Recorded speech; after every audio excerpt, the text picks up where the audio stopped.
are going to be checking out extreme environments that actually could give you superpowers. Humans have adapted to the most extreme environments on Earth over thousands of generations.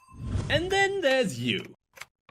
Me? And your only adaptation is this pudgy tubby. Hey! Let's see how you compare against real superhumans from extreme environments. Don't talk about my Number tubby! 7, superhumans of the deep sea. What? First, we're heading to the islands of Southeast Asia.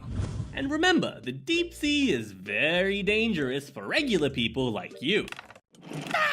That is true. I don't think I could hold my breath for more than 60 seconds. Comment down below how long you guys can hold your breath. Let's see how long you last. The moment your face hits the cold water, your diving reflex kicks in. Your heart rate slows by up to 25% to save energy. Your Really? blood vessels constrict, redirecting blood to vital organs, and What? your spleen acts as a biological scuba tank, pumping Thanks, extra spleen. oxygen-rich blood cells into your bloodstream. I love you, despite all spleen. these amazing adaptations, you're dead. Oh! 2 minutes. Not Oops. bad, but not even close to the superhumans of the sea. The SUPERPOWERS people, who are the closest we have to Aquaman. I've actually watched a video about these guys already, and they are pretty much superhumans. I'm pretty sure these guys can hold their breath for up to 15 to 20 minutes at a time. They're super quick and agile in the water, and they're fishermen, which kind of makes sense because their entire job is being underwater to catch fish to either feed their family or sell in local markets. They live a hunter-gatherer lifestyle and have been reported to be able to hold their breath underwater for over 10 minutes at That's a time. insane! Spending a total of almost 8 hours a day submerged underwater. They have Their office extremely is the low body ocean. fat, making them negatively buoyant, allowing them to run effortlessly across the seabed to hunt fish. You, on the other hand, are extremely positively buoyant. No, I would just float As you go deeper like a underwater, buoy. pressure increases significantly, and diving deep too quickly can cause your eardrums to tear. Regular divers prevent That is true. Any single time that I drop below like 8 feet in any sort of pool or the ocean or like a lake or whatever it is, my ears feel like they're about to explode. So how do these guys not have that happen? this by gently blowing through their ears to equalize pressure. But the SUPERPOWERS say, who needs eardrums? Wait, what? They don't have They eardrums? purposely obliterate their eardrums at a young age, so they basically have no ear pressure problems. What? Only ear hearing problems. When you're underwater for too long, carbon So they can't dioxide hear. levels in your blood begin to What? rise. This triggers the body's panic reflex, causing you to take a fresh breath of water. The Ew. SUPERPOWERS, however, have a gene mutation that suppresses this reflex, allowing them to stay calm underwater for longer. Other So literally, they not only have trained their bodies, but part of their DNA has adapted to this pretty intense lifestyle, which is crazy to think about because they've probably been doing this for generation after generation, and it seems like it's just going to keep getting better and better. Like the more that these people sort of do this and have kids with, people in the culture, they'll just be able to hold their breath longer, swim better, until eventually, let's say if we fast forward like thousands of years, they might actually start to like grow fins or have like fish tails or even start to grow gills. That would be cool. genetic mutations they have include a gene which provides increased constriction of their blood vessels, Epic. and one which gives them a spleen that's 50% larger than regular humans. Okay, what? Anyways, let's get They're out of so here, much 'cause we cooler got than me. 6 more superhumans to learn about. Number 6, superhumans of the jungle. Welcome Jungle to the superhuman. African rainforest in the Congo Basin, where everything wants to either bite you, sting you, infect you, or eat you. Yeah, there's basically no reason that humans should be able to live in the rainforest because of that. All of the things are trying to kill you. The thick rainforest canopy above blocks most sunlight, making it incredibly easy to get lost. I can't The air see. is hot and very humid, to the point where your sweat can't even evaporate to cool you down. So instead, you continue to heat up, causing you to sweat some more, heat up, sweat, heat Oh, up, God. sweat, die of dehydration. Is that how But don't what? worry, the That's how it works? superhumans of the rainforest It's just like the SpongeBob where he's in Sandy Cheek's dome and he needs water, but he doesn't want to tell anybody that he actually does need water. are here to save the day. Hello. Hi. Why are you so tiny? Standing at a mighty 4 feet and 11 inches tall, the African pygmies make their small stature their superpower. Being this small allows the pygmies to generate less heat and sweat, reducing the chance of dehydration, while also making it easier to navigate the dense undergrowth. That is so In cool. an environment where food is scarce, a compact body requires less resources to survive. But sometimes the pygmies stumble upon the ultimate jackpot, a beehive filled with delicious honey. But Wait, can they climb trees? It's 40 meters up a tree. Armed with 40 nothing but an meters? axe and a loop of tree vine, No. the pygmies fearlessly scale What? the tree, hacking footholds in as they go. And Guys, the honey cannot be that good.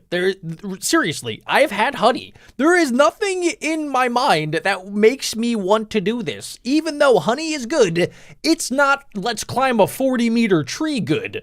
But, I mean, I guess they kind of have to. after battling a bunch of bees, they finally secure the goods. Food, finally. On to the next location. Oh, wait. Oh yeah, and like the video, it's for Number 5, Superhumans of the Ice. We're Vikings! zooming all the way out to the Arctic, where the warmest days are 10 degrees Celsius and the coldest days are minus 40 degrees Celsius. Okay, humans are the most incredible creatures of all time. How are they able to survive in that sort of environment? I thought nobody lived in the North Pole other than Santa. Your body temperature drops below 35 degrees Celsius, you start to experience hypothermia. First comes the shivering, and your blood vessels constrict to keep vital organs warm. But this causes your extremities to become too cold, making them freeze and die due to frostbite. At this point, your brain has probably started to fail too, causing confusion, memory loss, and maybe even some fun hallucinations. Some people get so delirious that they actually strip naked, which sure helps them keep warm. I mean, that's how you know you've lost your mind in the Arctic Circle, is when you start taking off clothes instead of putting on clothes and building a fire and booking a plane ticket back to Hawaii. That's where the Superhumans of the Ice come in, the Inuit people. Their short, stocky build minimizes surface area, helping them retain more heat. They also have more blood rushing through their fingers and toes, reducing the chance of frostbite freezing them off. By consuming fatty meat from seals and fish, they build up an insulating layer of fat. But while most people primarily have white fat, the Inuit people have an abundance of brown fat, which is packed with specialized mitochondria, the powerhouse of the cell, turning them into a human furnace. Because of all these adaptations, the Inuit people can maintain a metabolic rate of up to 200% higher than an average person. So basically what you're saying, if me or anybody watching, unless you're an Inuit, decides that they want to go to the North Pole, they are going to freeze very, very quickly. Even if we had like the perfect gear and materials, eventually we're just not going to be able to last those extreme conditions. Meanwhile, the Inuit people have actual blubber on their body. That is insanely cool. Meaning they're able to maintain a toasty core temperature without even needing to shiver. But don't worry, the next location will definitely warm you up. Number 4, Superhumans of the Desert. Oh my gosh, we're on the opposite side of the temperature spectrum, the scorching hot African desert. And you're giving us a lovely demonstration of hyperthermia in action. First comes the heat exhaustion, heavy sweating, rapid breathing, and your pulse racing. Your blood vessels also dilate, trying desperately to dump heat through your skin. But eventually you progress to heat stroke, where you become so dehydrated that you stop sweating entirely. I'm kind of curious because a lot of these superhuman abilities are basically just the result of, years and years of evolution of people being stuck in these extreme environments so that their body has to adapt, which is one of our best traits as humans, is that we're very adaptable to different environments. But how long did it take? Because you think, humans have been around for, 50 to 300,000 years, but how long did some of these adaptations take to actually develop and form in some of these different groups of humans? Did it take a couple hundred years? Did it take thousands? And what is it going to look like in a couple hundred or 1,000 years? You would think it's just going to get more and more extreme until maybe eventually we have different subspecies of humans that are in these different environments. Your organs start to fail and your brain starts shutting down, leading to confusion, aggression, seizures, and finally unconsciousness. That sounds like a fun Tuesday night. Extreme conditions are no problem for the Superhumans of the Desert. the Maasai tribe. Hello. They average around 6 feet tall and have longer, Average? skinnier limbs that help with better heat dissipation through more surface area. So before we keep going with the video, I need to tell you guys about my brand new cookie plushies. They're super cute, squishy, and probably the softest plushie ever created. They're so soft, I love them. We have the OG chocolate chip cookie, the sprinkle cookie, and my personal favorite, the zombie cookie. If you guys are watching on a TV, grab your phone, or your mom's phone, or your grandmom's phone, and scan this QR code right here. Go ahead, I'll wait. Or you guys could head right on over to BeckBroJack.co. Okay, you guys got it? Let's get back to the video. They also have a crazy diet of raw meat, raw milk, and raw blood from cows, which helps them maintain their extremely low body fat and naturally lower body temperature. And their dark skin provides stronger protection against sunburn. All of these adaptations help them sweat and pee less than normal people to conserve water. And Damn, one that makes more sense. superpower is that these guys can jump super high. What the- Looking a bit Are they thirsty, flying? aren't ya? Well, let's get you something to drink.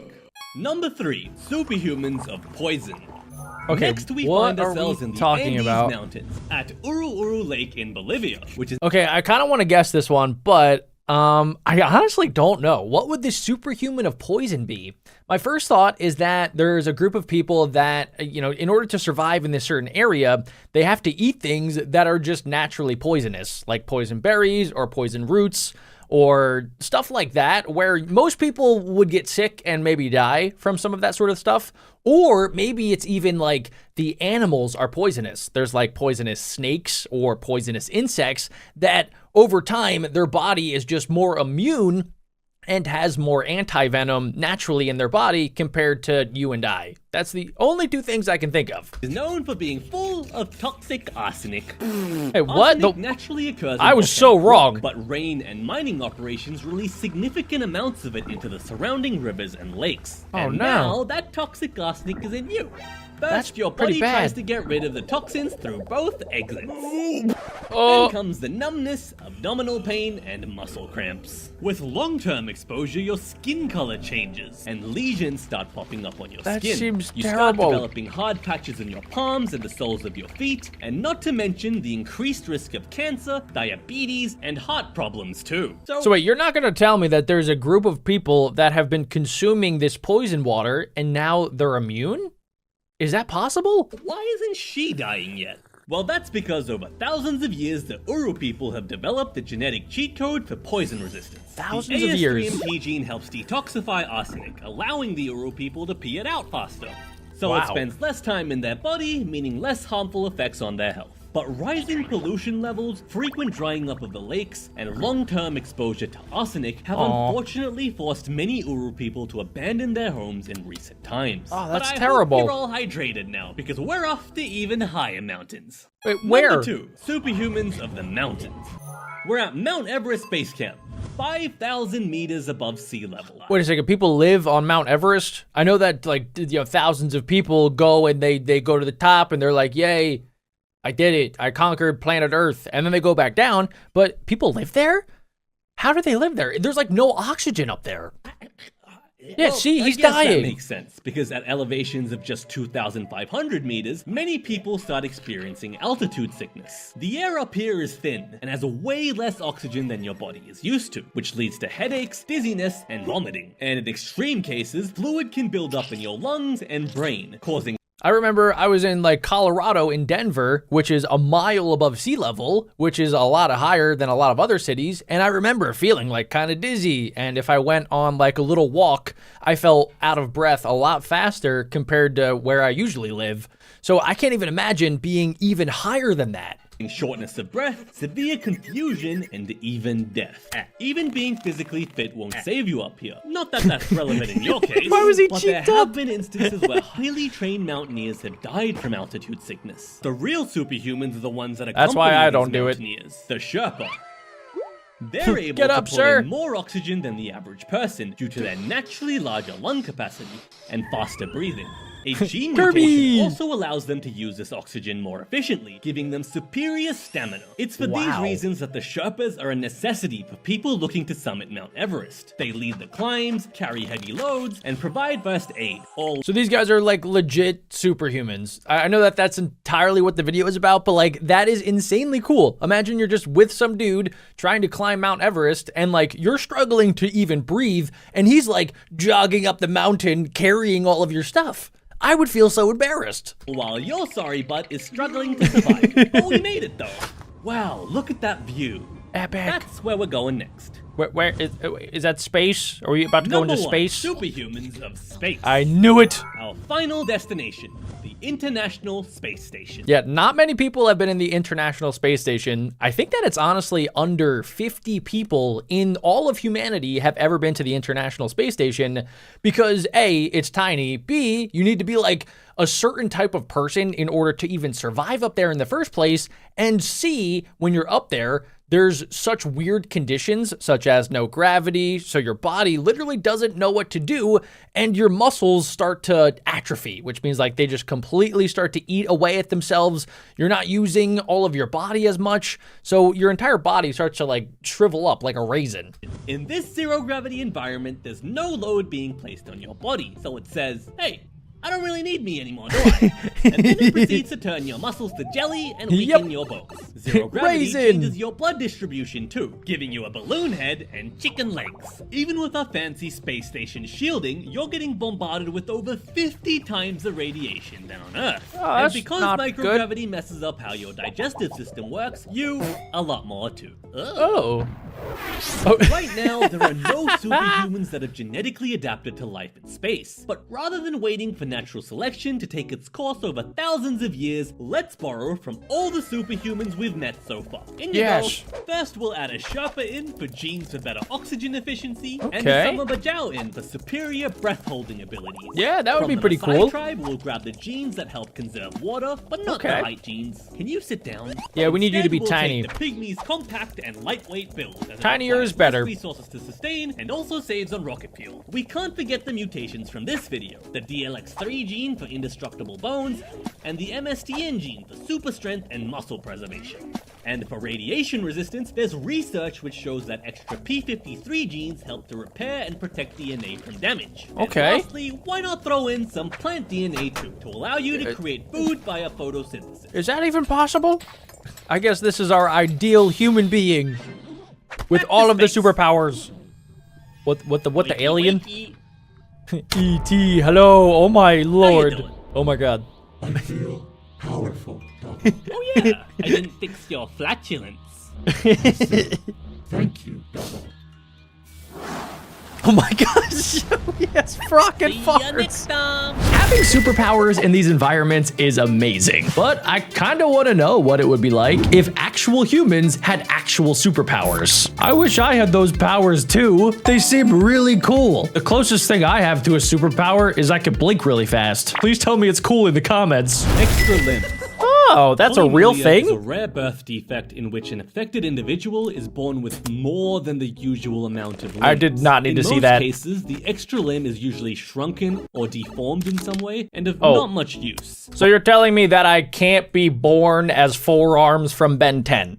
That's not possible. But one case in India showed otherwise. Deepak Paswan was a boy from India with 1 head, 4 arms, and 4 legs. The limbs were relatively fully formed and also appeared fully functional. Okay, guys, I actually remember hearing about this, and apparently people in India actually thought that this guy was a literal god. They thought that, like, because he had these extra limbs, that he was the chosen one from one of the Indian gods, which, I mean, don't get me wrong, I might believe that too if I actually saw this person, because that's insane that somebody could be born with double the amount of limbs that they should actually have. Like, imagine having 4 legs.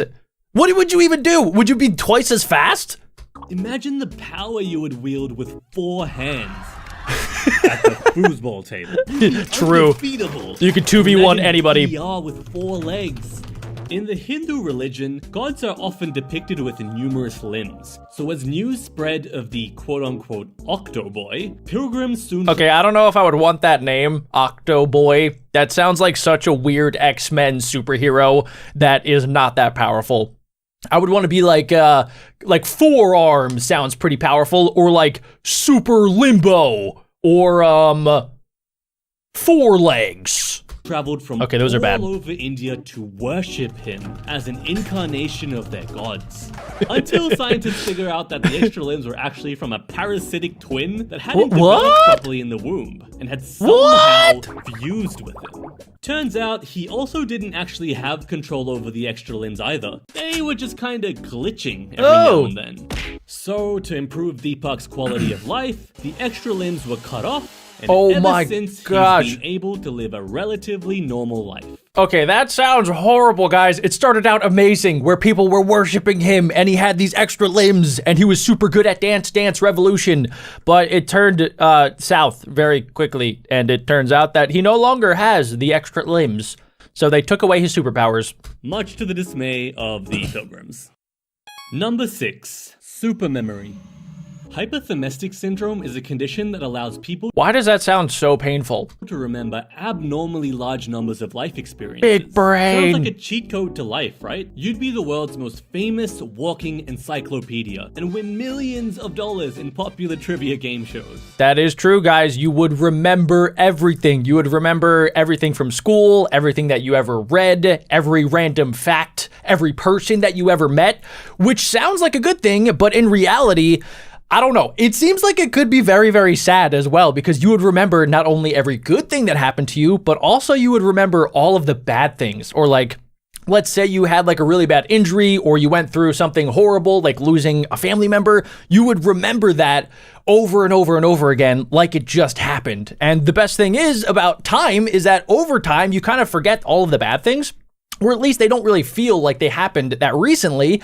But with something like this, where you remember everything like it just happened, I don't know. That could be pretty sad, and I don't know if I would want this superpower. But in reality, hypothysiacs cannot choose what memories are permanently stored in their brains. Oh, that's even worse. Information like memorizing schoolwork would be treated as trivial. So really? Unfortunately, they won't be doing well on any tests at school. Well, what do they actually remember? What they are great at is remembering that one time they let a big one rip in the school cafeteria. That's so sad. Remembering these highly personal events can often be very embarrassing or traumatic. But could you imagine dating a hypothysiac? Hey babe, I'm going to the store to get some milk. Wait! Are you going to leave me like Mark did on the 3rd of January 1984? Oh no! Babe, no. How about like Peter did on the 8th of April 1991? No, what are you talking about? Oh, okay then. Don't forget to buy the low-fat milk this time. Oh yeah, sure, honey. Unlike the time you forgot it on oh my gosh. Wait, that would actually be horrible. Like literally living with somebody that can remember every bad thing that you've ever done to them. That would be insane because they could just tell you about it 24/7. 97 and the 13th of November 1999 and the 16th of June 2002. Bye. See you later, butthead. Yeah, the vast majority of hypothysiacs find it really difficult to sustain long committed relationships, leading to a lack of social connections What's up with the and poop? loneliness. Number 5. Exoskeleton armor. What? Fibrodysplasia ossificans progressiva. Okay, why do all of these superpowers have such like horrible sounding names? Fibrodysplasia ossificans progressiva. That sounds so painful, and maybe it actually is. Also known as Stoneman syndrome, is an extremely rare genetic condition that allows some individuals to rapidly heal themselves when damaged. Oh, so real life Wolverine. Imagine a person suffers a surface injury. Instead of replacing the skin tissue with more skin tissue, the body replaces it with bone instead. Wait a second. How does that even work? You're telling me that they could literally, instead of having my normal skin, that I could have bone as skin, which sounds cool at first, don't get me wrong, guys, but like that, I don't know. Like your bones are supposed to be under your skin for a reason, right? The fact that this person maybe has a bone that's replacing the skin that they lost, or like imagine just getting like a simple scratch, and then instead of your skin repairing it, you have like little bone fragments. So over time, as you get injured and then as bad things happen to you, you would eventually turn into the Thing from Fantastic Four, which does not sound very fantastic at all. This process is called ossification. Can you imagine what would happen if you injured all your skin? Oh. You'd form an exoskeleton-like layer of armor made of pure bone. I mean, it sounds pretty epic. Literally be a superhuman. But in depressing reality, this disorder is almost 100% fatal. Oh.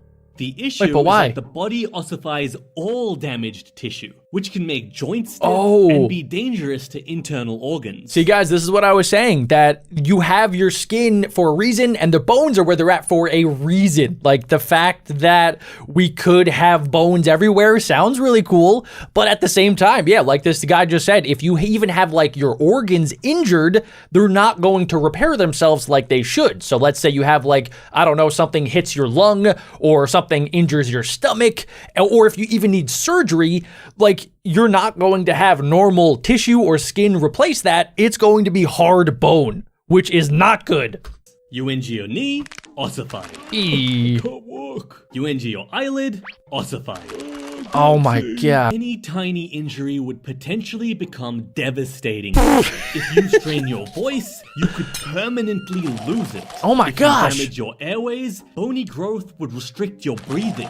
So if you have this, you basically have to live your entire life like in a box where you can't get hurt. Nothing bad can happen to you. You got to make sure that you don't cough too hard or that you like slip and fall and hurt yourself, because if you do, even the smallest little thing could cause this ossification that he's talking about, and then you don't know how that's going to affect your entire system. Even if you don't injure yourself, your body is constantly breaking down and repairing itself. Oh yeah, so true. You're basically doomed. You'd be slowly and inevitably turning into a bone statue. That doesn't sound like a superpower. The absolute worst part is there's almost no way this can be medically solved at the moment. Wow. As surgical removal of ossified tissue causes the body to repair the area with additional bone. That is crazy. Leading to a fatal catch-22. I'm just curious as to why the body would do that, right? Like, why would why would your body system try to replace like what is injured with bone? It just doesn't seem to make any sense. It's a disorder that could in theory be an awesome superpower, but in reality, it's much more like a living nightmare. Sad thing. Number 4, impervious to pain.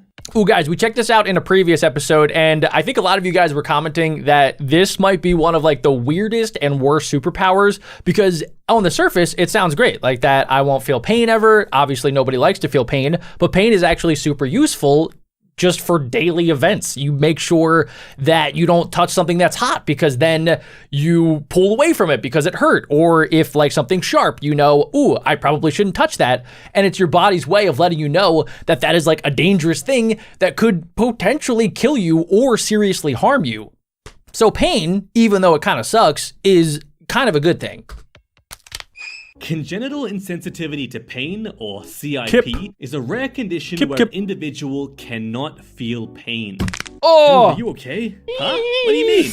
An estimated 1 in every 25,000 people are diagnosed with this condition, and in most cases, that's a lot. The person has actually never experienced pain before. This condition is caused by a mutation to the PRDM12 gene, which is important for the development of pain-sensing nerve cells. I'm actually kind of curious too. So he just said it's pain-sensing nerve cells, but does that mean that like, I don't know, do you feel things differently? Like, do you feel like, you know, somebody touching your arm? Would that be different? Because, you know, that's not painful.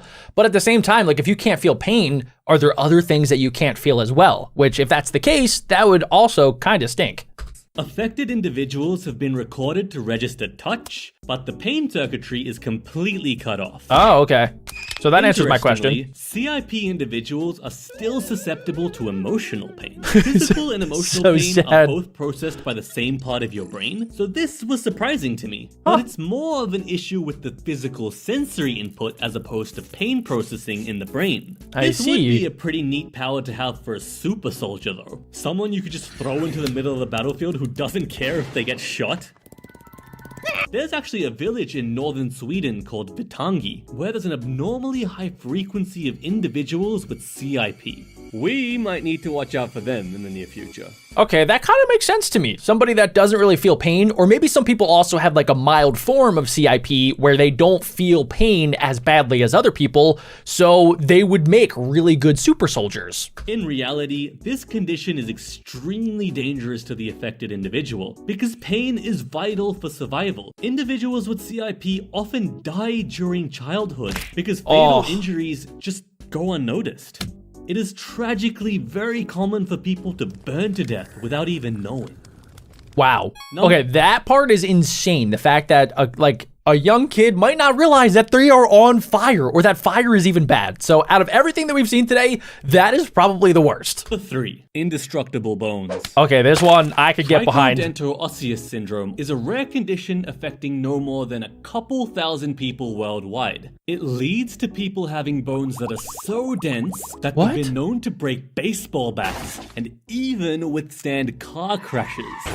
Okay, but how? Mutation in the DLX3 gene causes bone density in the affected individual to increase significantly. It reminds me a lot of Wolverine's skeleton. Oh yeah, Wolverine has like the adamantium armor that they inputted into his already super powered body. If you combine this disorder with the regeneration from Stone Man syndrome, minus the ossification and increased likelihood of death, you're basically Wolverine. Yeah, pretty much. However, there are several major drawbacks. These individuals are cursed with having extremely weak teeth that break easily and painfully. Like, that doesn't make any sense to me because your teeth are, I don't know, it seems like your teeth are very similar to your bones.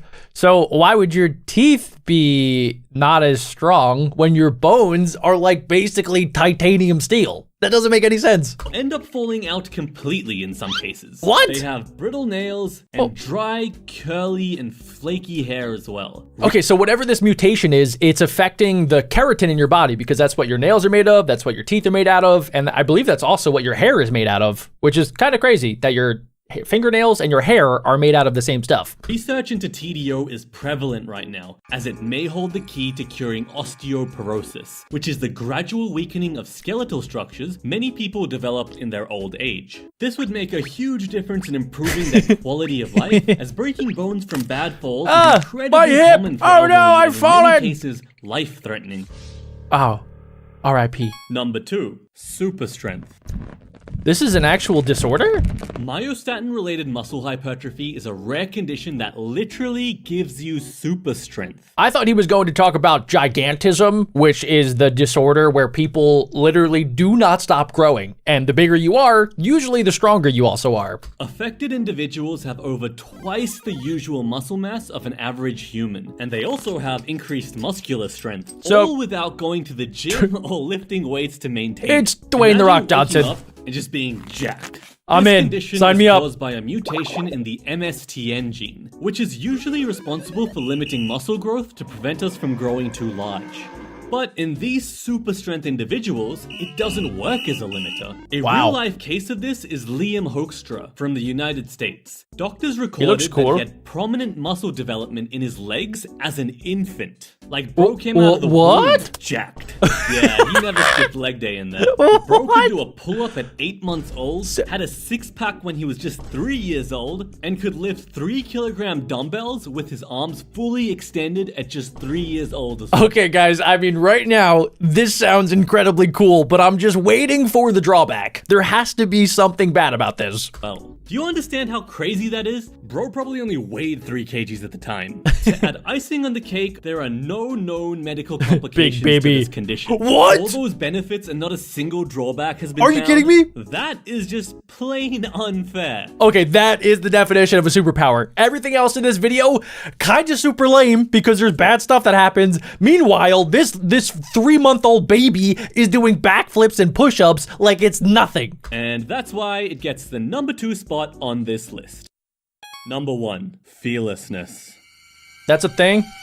There's people that don't have fear? Cernick is a man from the UK who was diagnosed with Cushing's syndrome, where his body produced too much cortisol, which caused him to have severe, life-threatening weight gain and high blood pressure. Okay, this sounds really bad. After numerous brain surgeries and complications, in a final surgical operation, his adrenal glands were removed from his body. Okay. This gruesome operation required removing one of his ribs and it was extremely painful. Thankfully, his Cushing's syndrome was cured as a result, but it came with a price. So I'm pretty sure the adrenal gland is what gives you adrenaline, which is caused usually by something that is scary, something that like needs to get your body going so that you can get away from whatever the scary situation is. When Geordie woke up in the hospital bed, he was on life support. He had numerous tubes coming out of him, and the doctors solemnly told him that there had been complications. About that. He had developed pneumonia and then meningitis, which is a potentially Oh, no. fatal infection of the brain. But surprisingly, upon receiving the bad news, Geordie had no response.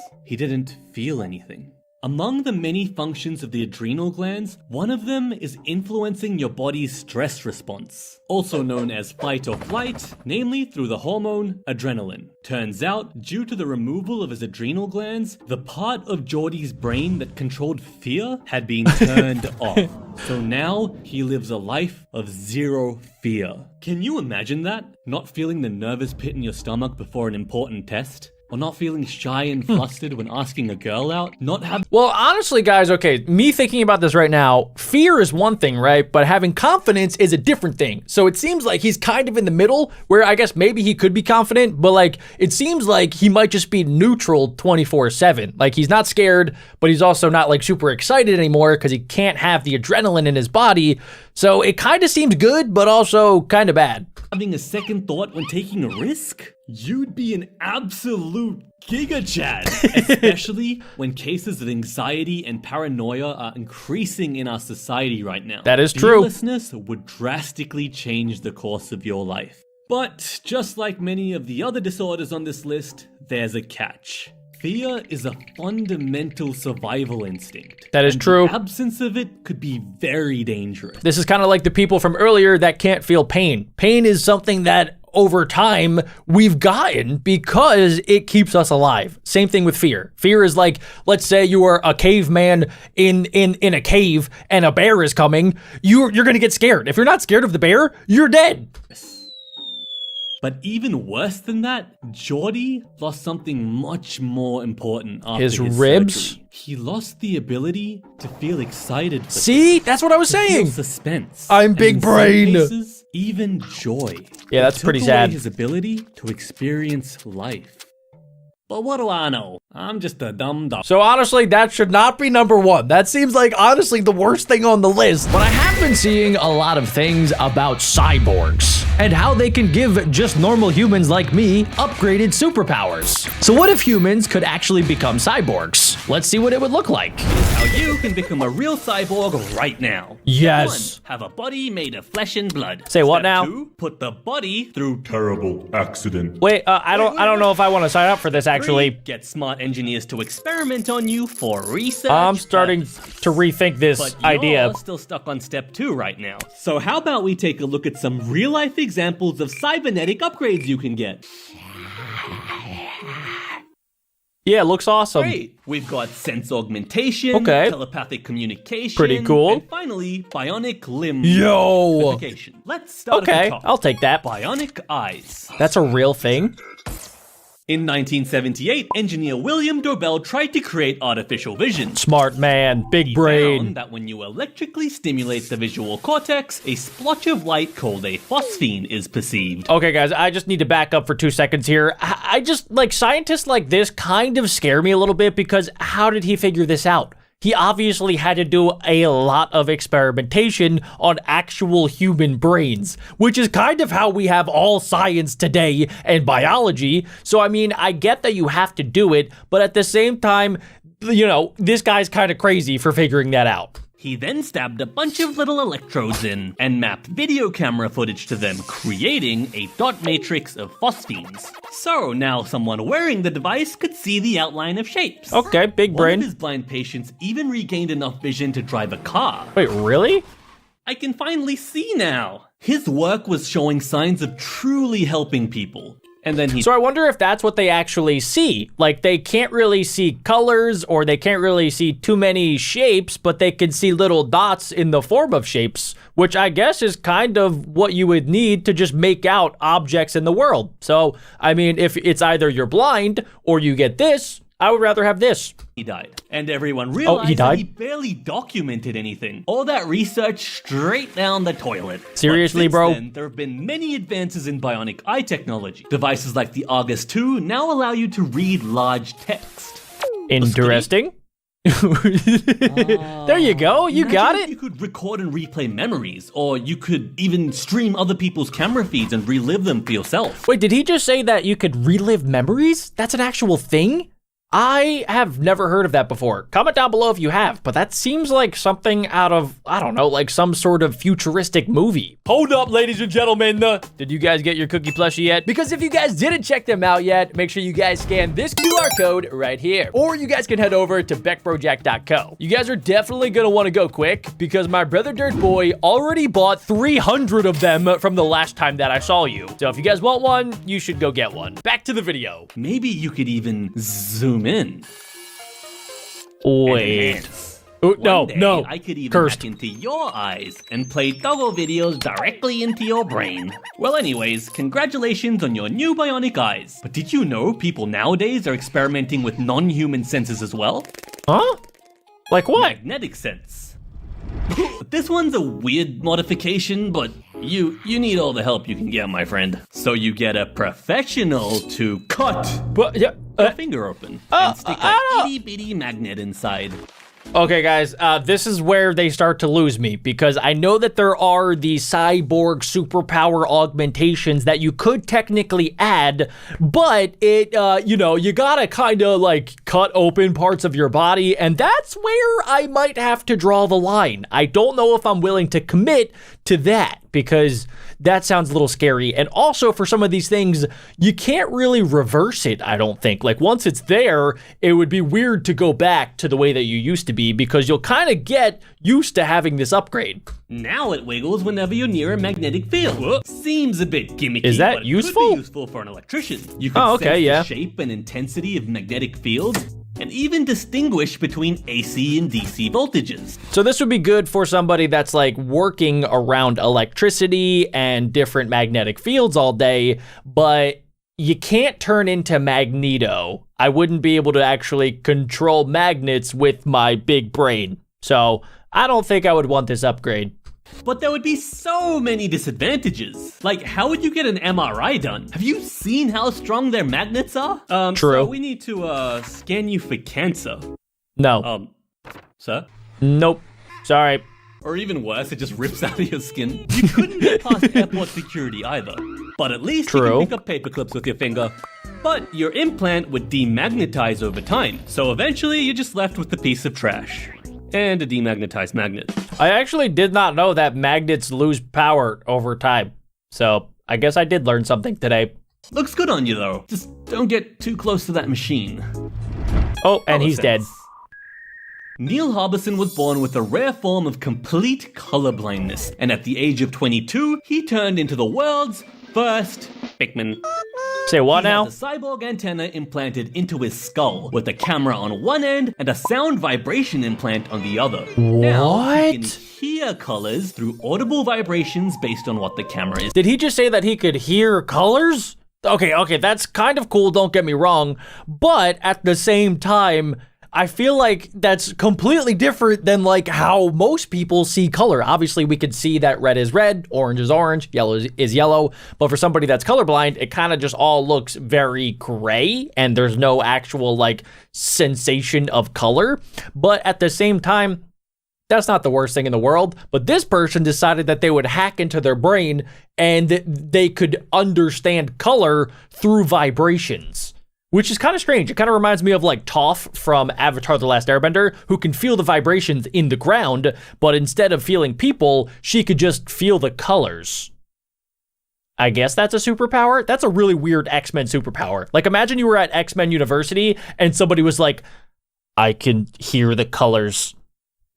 I feel like they would just lock you up in prison. Is seeing. The cool part is that he can see infrared and ultraviolet light too. That is kind of Today's a neat. sunscreen kind of day. But turns out having your brain constantly vibrating isn't fun. Stop, please. But the human brain is plastic. Not literally made of plastic, but able to adapt and learn. So even though there was What? this new sense forcing its way in, Neil's brain eventually accepted it. And then Just it like worked? how our brains aren't overwhelmed by our eyes constantly seeing and our ears constantly hearing. That is true. I'm sure you guys already heard this fun fact that your eyes actually filter out your nose. Because if you really focus, you could see your nose. And technically your eyes can see your nose pretty much 24/7, but your brain blocks it out because it's not useful. I'll give you this antenna. Doesn't really do anything, but it's cute. Thanks, Cyborg doggo. Sense Speed Round. North Sense is a little chest implant that jiggles every time you face north. Centero is a proximity sensor that jiggles when you're next to another Centero user. Seismic What? Sense is an implant that jiggles when the Earth jiggles. These cyborgs sure do a lot of jiggling, don't they? I guess we should sort that out now, huh? Guys, I want you to comment down below right now if any of these superpower cybernetic upgrades would be something that you would want to get in the future. Currently, right now, I don't think I want any of these. Telepathic Oh, communication. wait, I want this one. Humans communicate like this. Pretty much, yeah, that's what my brother Imagine sounds if you like. could talk like this instead. Well, to do this, you need to read information from He one got brain roasted. and write it to other brains or computers. Neuralink is already working on this with their brain-computer implant, and they've recently completed their first human trial.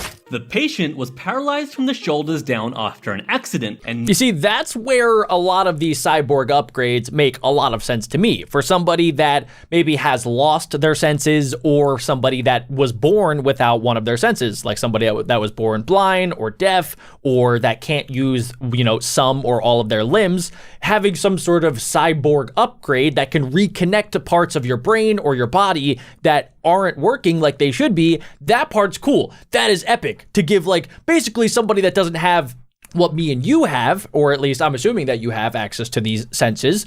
If somebody that doesn't have it could then get access to them, that would basically be like a superpower for them because their entire life would be changed. Whereas the stuff that we usually do on a day-to-day basis is kind of just normal to us. When in reality, if you take it away, it turns into a superpower, which is kind of neat. now he can use his mind to play RuneScape.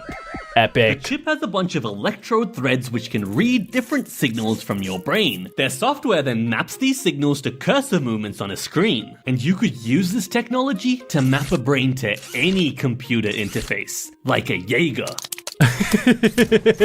With this implant, you can now control this Roomba. Here you go, buddy. Awesome. Vacuum time. Yes. Right now, brain-to-brain communication is pretty difficult, because seizures.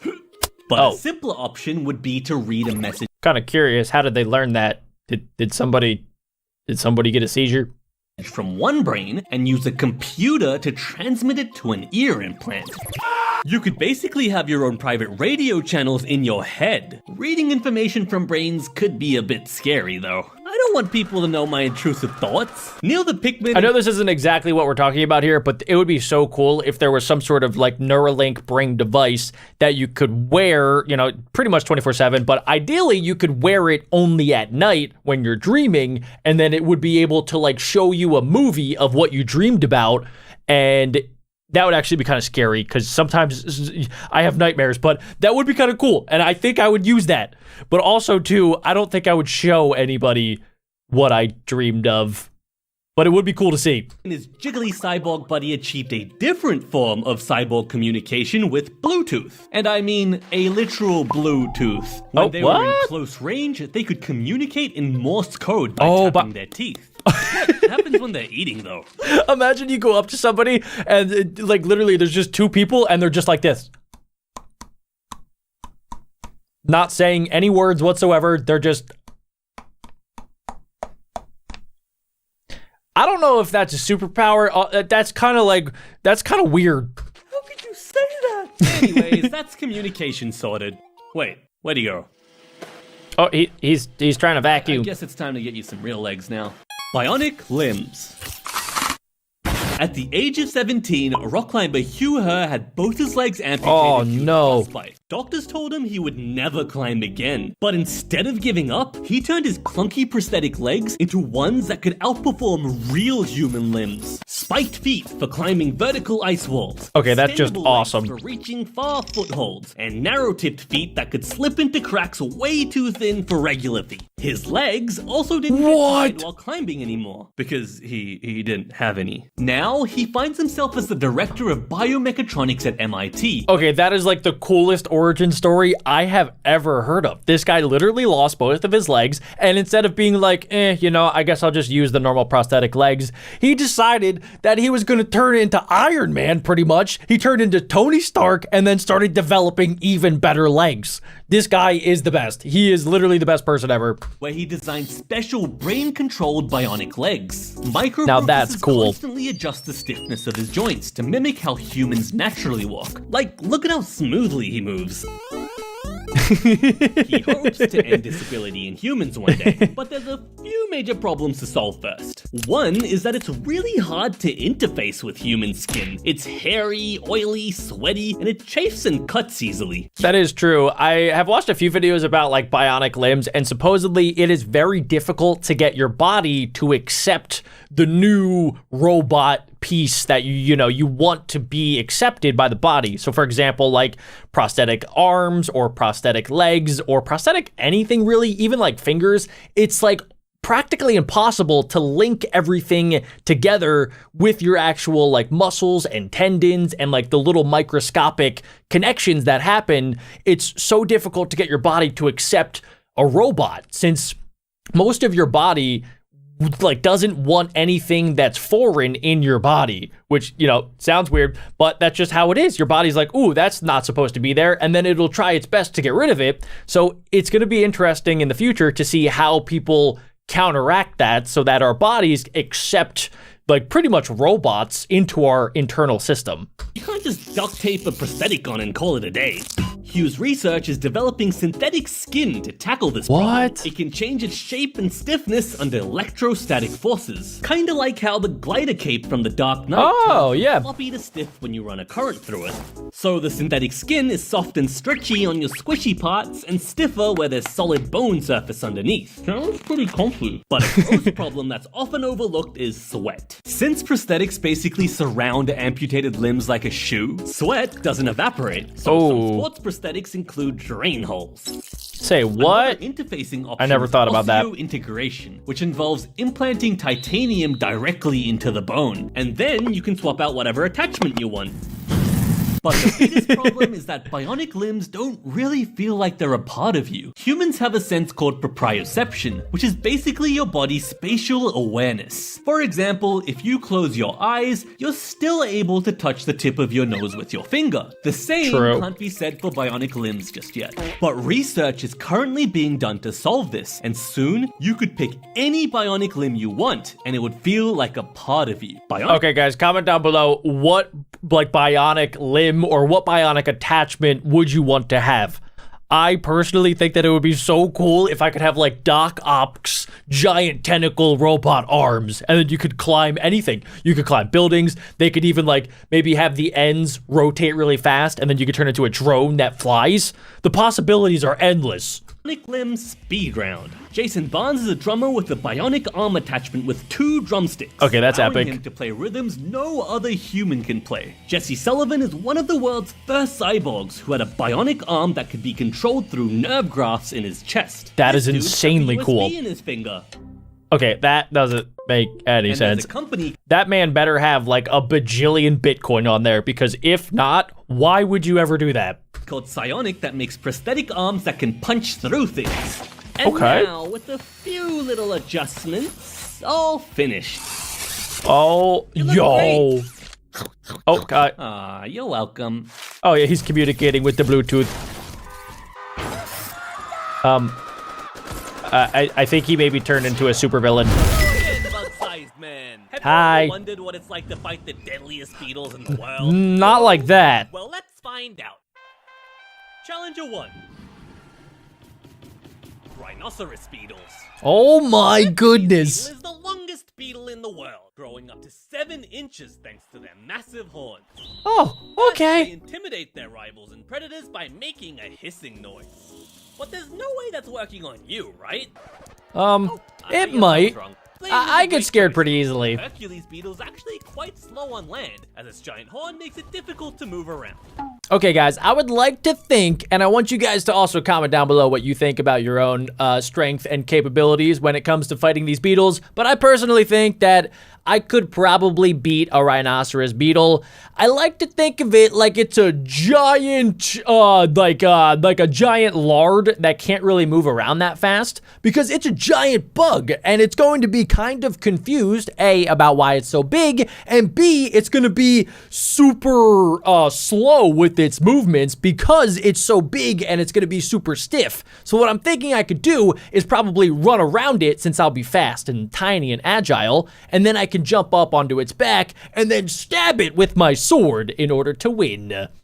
But yeah, comment down below what you guys would do. Forgot to mention he can fly. Oh gosh. Clumsily, though. Okay, that's good. That's good. Now you would think that a magnificent horn like this would do a great job at the old stabby. But his horn is actually made of 2 parts, the cephalic horn and the thoracic horn. They're lined with hair and spines, and when he lifts his head up, it creates a secure pinch grip. Oh Actually God. used to grab you, hoist you into the air, and suplex you into submission. It's a professional Beetle sumo then wrestler. approaches, ready for a snack after all that hard work. Here you go, boy. What- You did wait. a great job. Oh, he eats bananas. Okay, cool, we're fine. Turns out he's not carnivorous. He's just Yes. a peaceful beetle who eats fruit and sap, and occasionally beats up other beetles. In front of the ladies, of course. Yeah, that's how they Hercules get the beetles aren't ladies. The only horned beetles that exist. There's elephant beetles, Japanese rhino beetles, atlas beetles, and many, many more. Into the collection you go. Okay, 1 beetle Before we down, dive lots to into the go. 10 other unique beetles on this list, let's learn some beetle lore first. Did you know that the Hercules beetle started off as a slimy grub?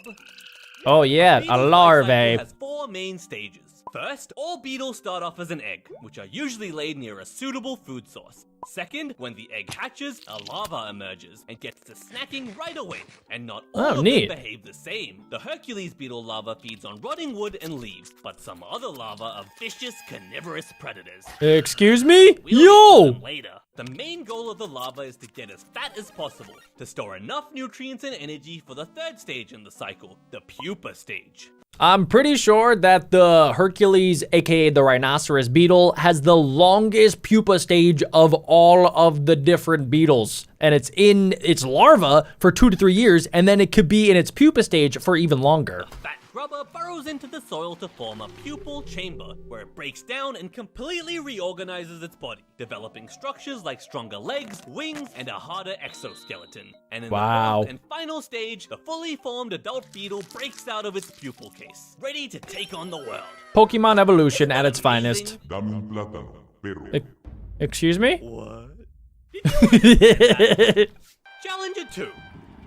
Next up, Tiger what beetle. is that, a This is tiger beetle? The fastest running insect in the world. It can reach speeds of up to 5.6 miles per hour, which is about 125 times its body length per second. That's the equivalent of a human running 700 miles per hour. Basically What? the speed of a jet. How is that even It's possible? also one of the most aggressive beetles, equipped with curved serrated blades for mandibles that are quite large relative to their heads. So I am kind of curious, what makes a beetle, because the rhinoceros beetle and this tiger beetle look way, way different than each other. So I did look it up, and apparently a beetle just has to have hardened front wings, chewing mouth parts, which I feel like every single animal and bug has. It needs a straight line down its back, a complete metamorphosis, which we just learned about, where it goes from the baby egg into the larva to the pupal, and then it hatches into a glorious beetle. And it also needs segmented bodies with at least 6 legs, and probably only 6 legs. So it needs to have the head, the thorax, the abdomen, and then 6 legs, and they usually have 2 antennae that'll pop out of the beetle's face. Size. But why all this fancy weaponry, you may ask? Well, it's to dismember you limb from limb, of course. Unlike the Hercules beetle, this guy's carnivorous. Oh, I think he saw you. I'm dead. I think I lose to this beetle.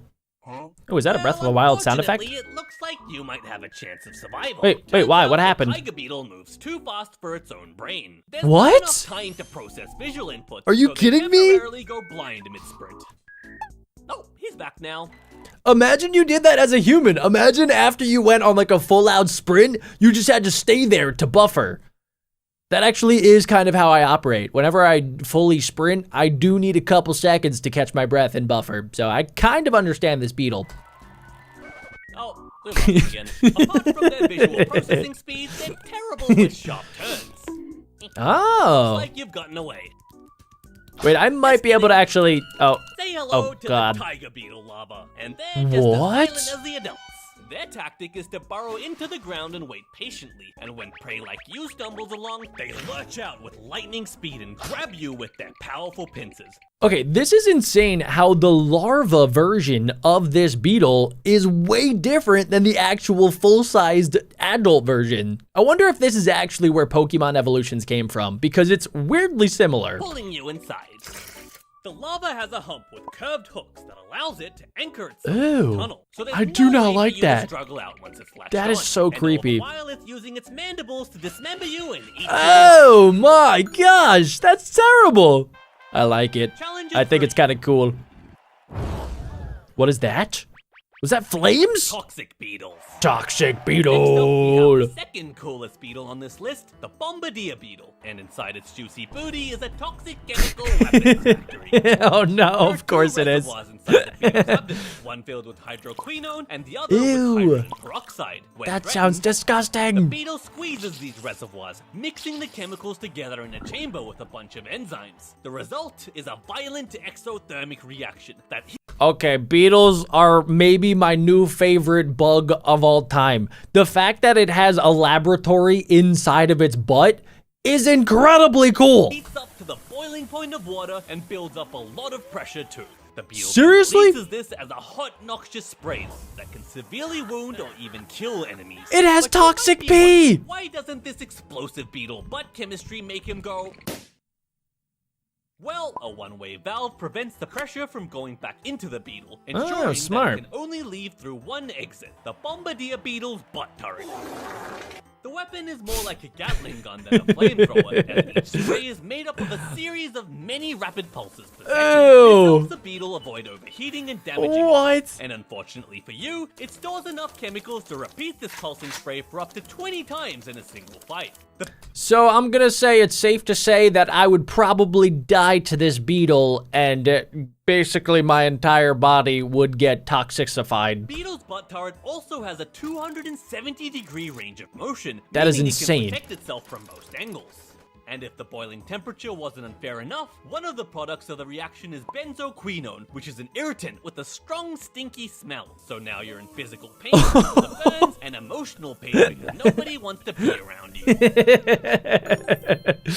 That might be my new favorite beetle. Challenge 4. Ooh, underwater beetle. Water Diving beetle. The Ooh, great diving beetle. beetle lives in freshwater ponds and lakes. Oh, I've seen these all of the time. I grew up with an above ground pool, and you find these all of the time, at least where I used to live. I like to pick them up because they were harmless, and they also like have really good grip. Like, I don't know if you guys can see on their arms or their little legs, they have like these little pincher things that don't really hurt, but they're super, super powerful for gripping onto things. So I remember like putting them on my fingers because I was weird, and then they would be like impossible to get them off. I would be like, hey friend, do you want to get this off? And they would try, and it would be like really weird because it would just like stick to you. And the coolest part is they can also fly. And they've developed a taste for seafood.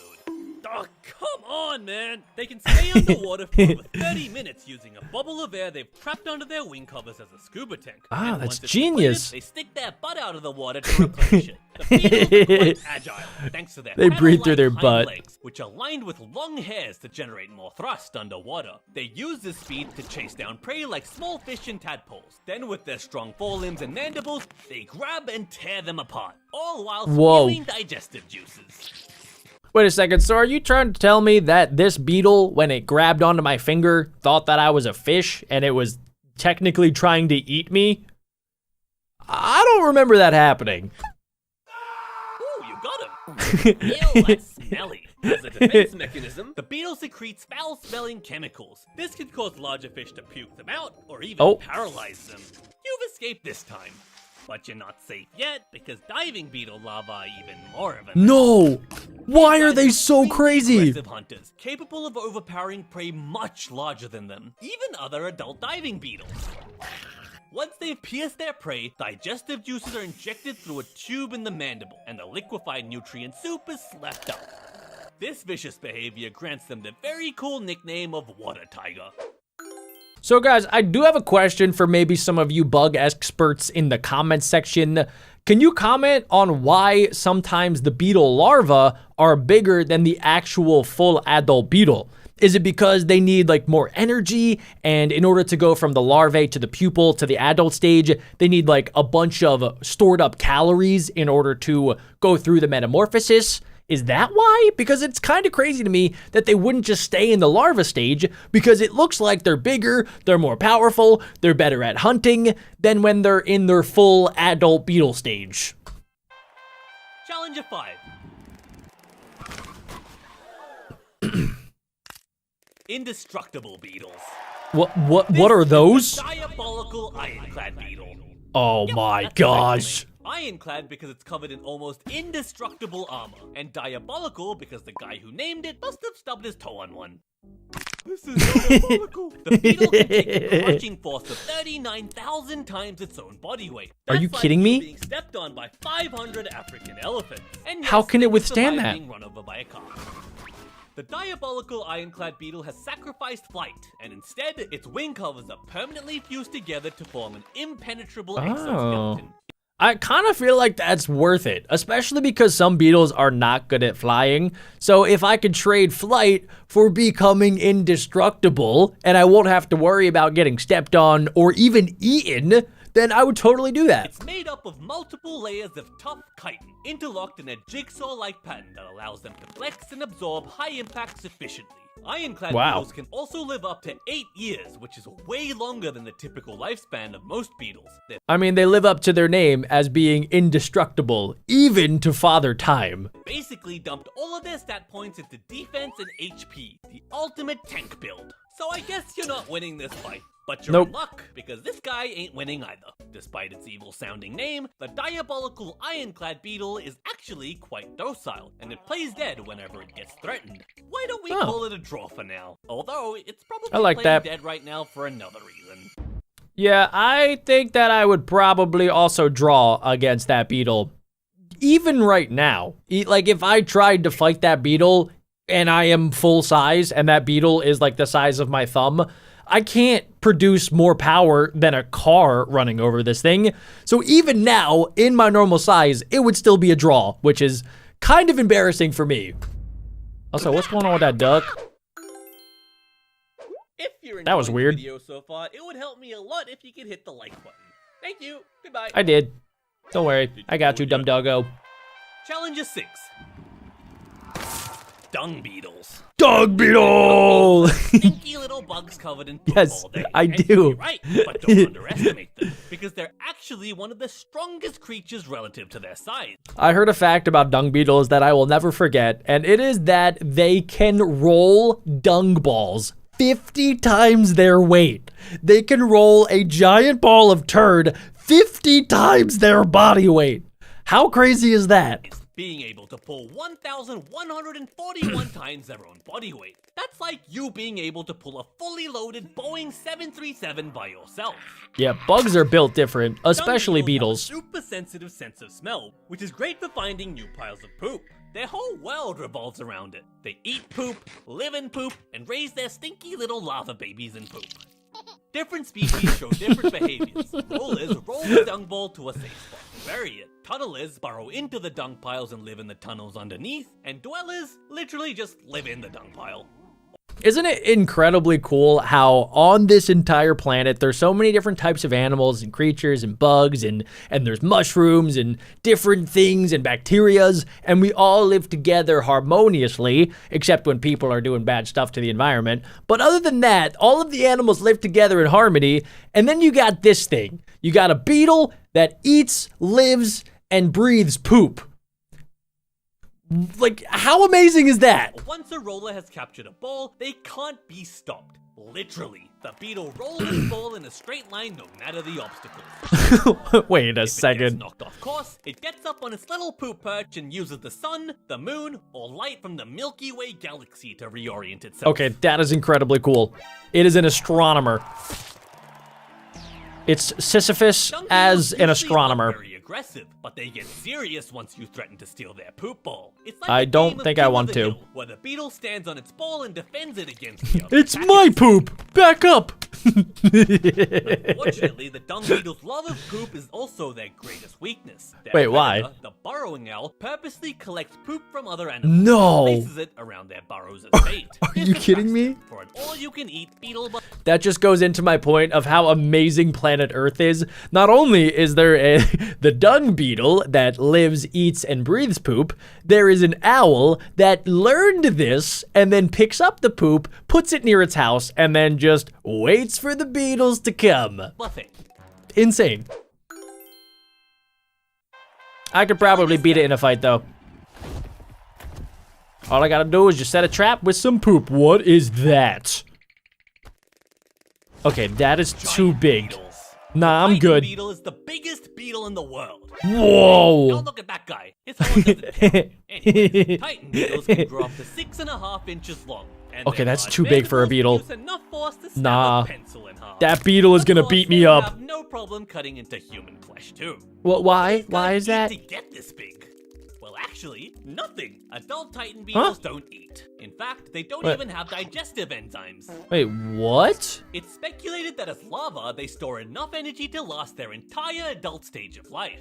Okay, so that does lead into my theory that I'm thinking now might be fact, that the larva stage is meant for getting as much food and probably mass as possible, and then when it turns into an adult, it doesn't really have to worry about that as much. Hey guys, it's me again. You just saw me 2 seconds ago, but if you guys have been watching the video for this long, you guys are now officially members of the Cookie Club. As a member of the Cookie Club, you guys seriously need to get your very own cookie plushie. Like, there's no way you guys have watched this video for over an hour and haven't scanned this QR code right here or checked out BeckBroJack.co. If you already did it, great. If not, definitely go check it out and make sure you guys use code Bessie for 10% off. All right, Cookie Club, let's get back to the video. They speculate because Titan beetle larvae have never been found in the wild. And What? none have been bred in captivity either. Wait, We how don't not? even know what they look like.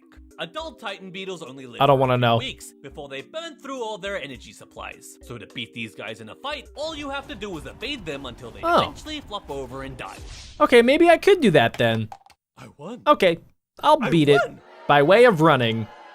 People are not gonna be too excited. Oh no, please don't be a rhino beetle. There's What a- actually another contender for biggest beetle if you go by sheer weight. What The are we Goliath talking about? beetle.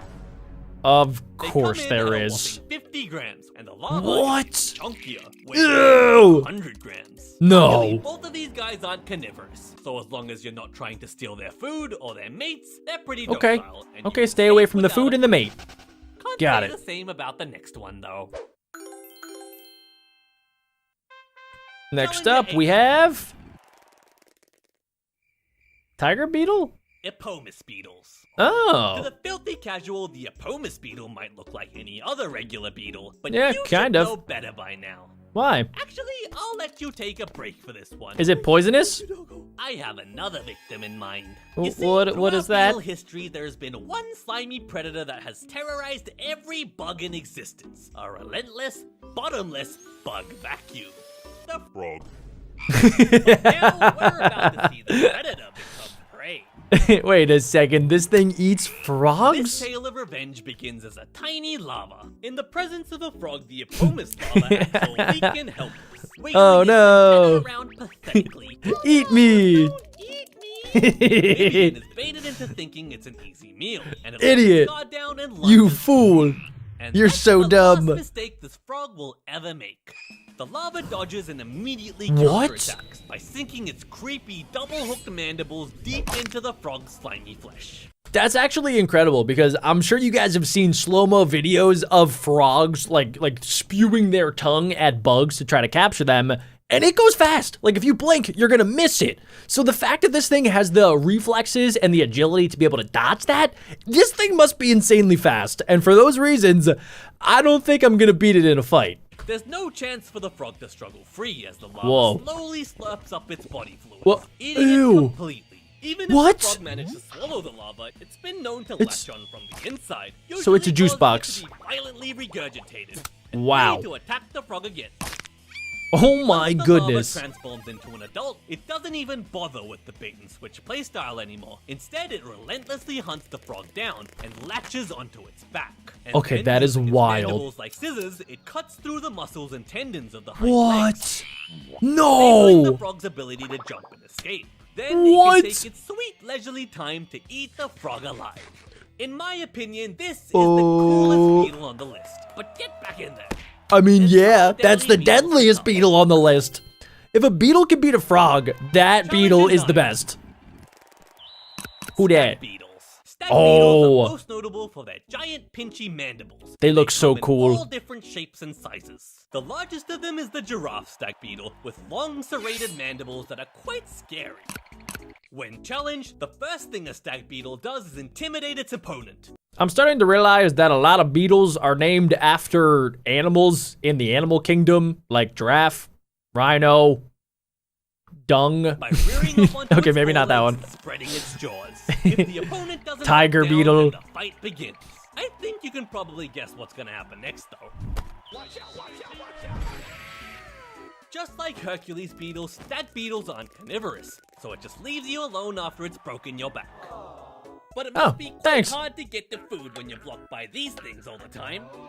Another stag beetle species known as Darwin's beetle is famous for their treetop battles during mating season. While fighting for a mate, they use their mandibles to hook onto their opponent's wing covers for leverage. Okay. Them off the tree. Beetle battles are so much fun. In reality, though, the stag beetle's jaws look a lot worse than they actually are. They can only pinch and not bite, so they're not actually that painful.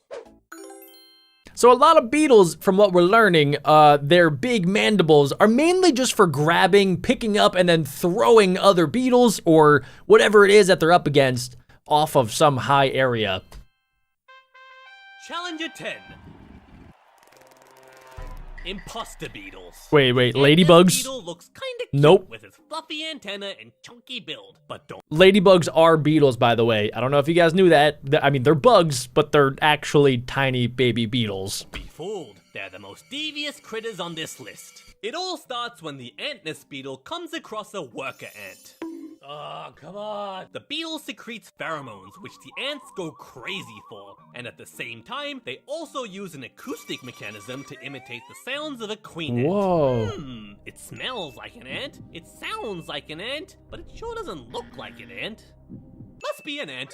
What? The beetle waltzes right into the ant nest, where it's treated like royalty. Are you kidding me? Spa day as it receives plenty of grooming from the worker ant. Okay, if I had to become any beetle, which I know is not the point of today's video, but if I had to, it would be this one. It would either be this one or probably the dung beetle.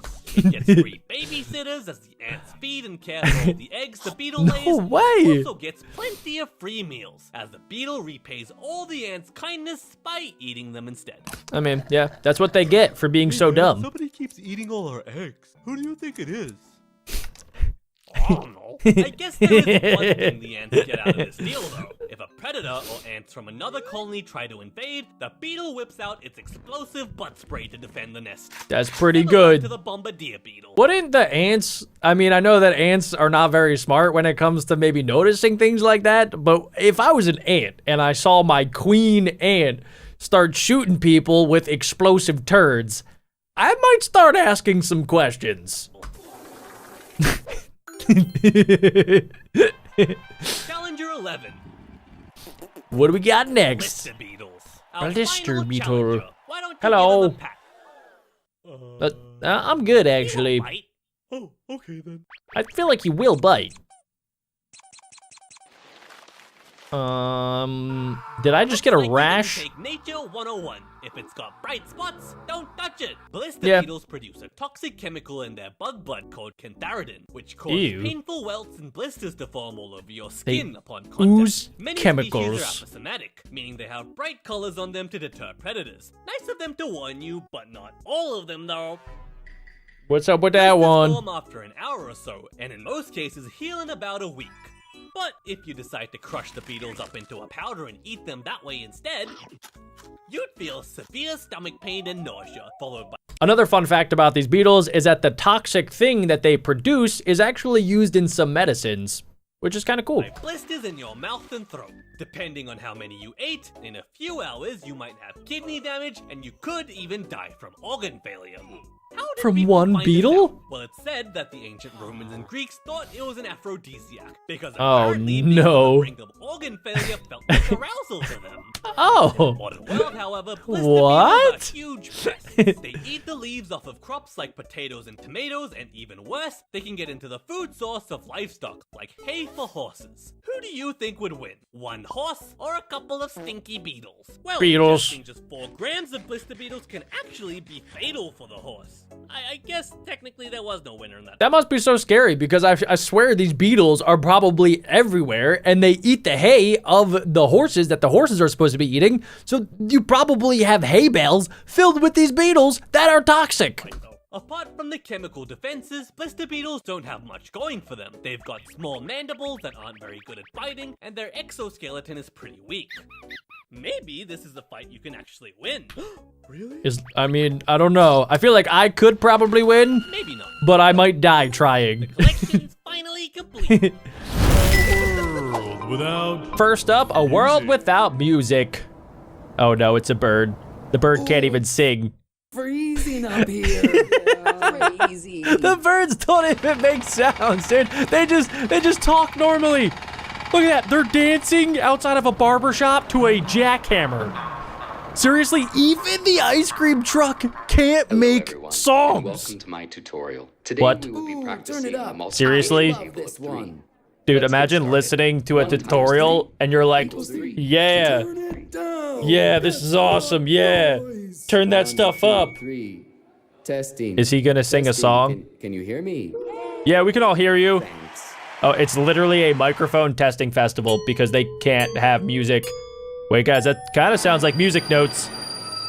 Oh, it literally broke the space-time continuum. Make a note of that. Yeah, make it.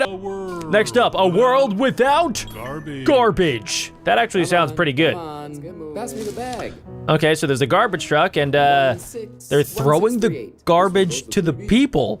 But it can't be garbage because this is a world without garbage. So instead of garbage, they're getting presents. Every day is Christmas.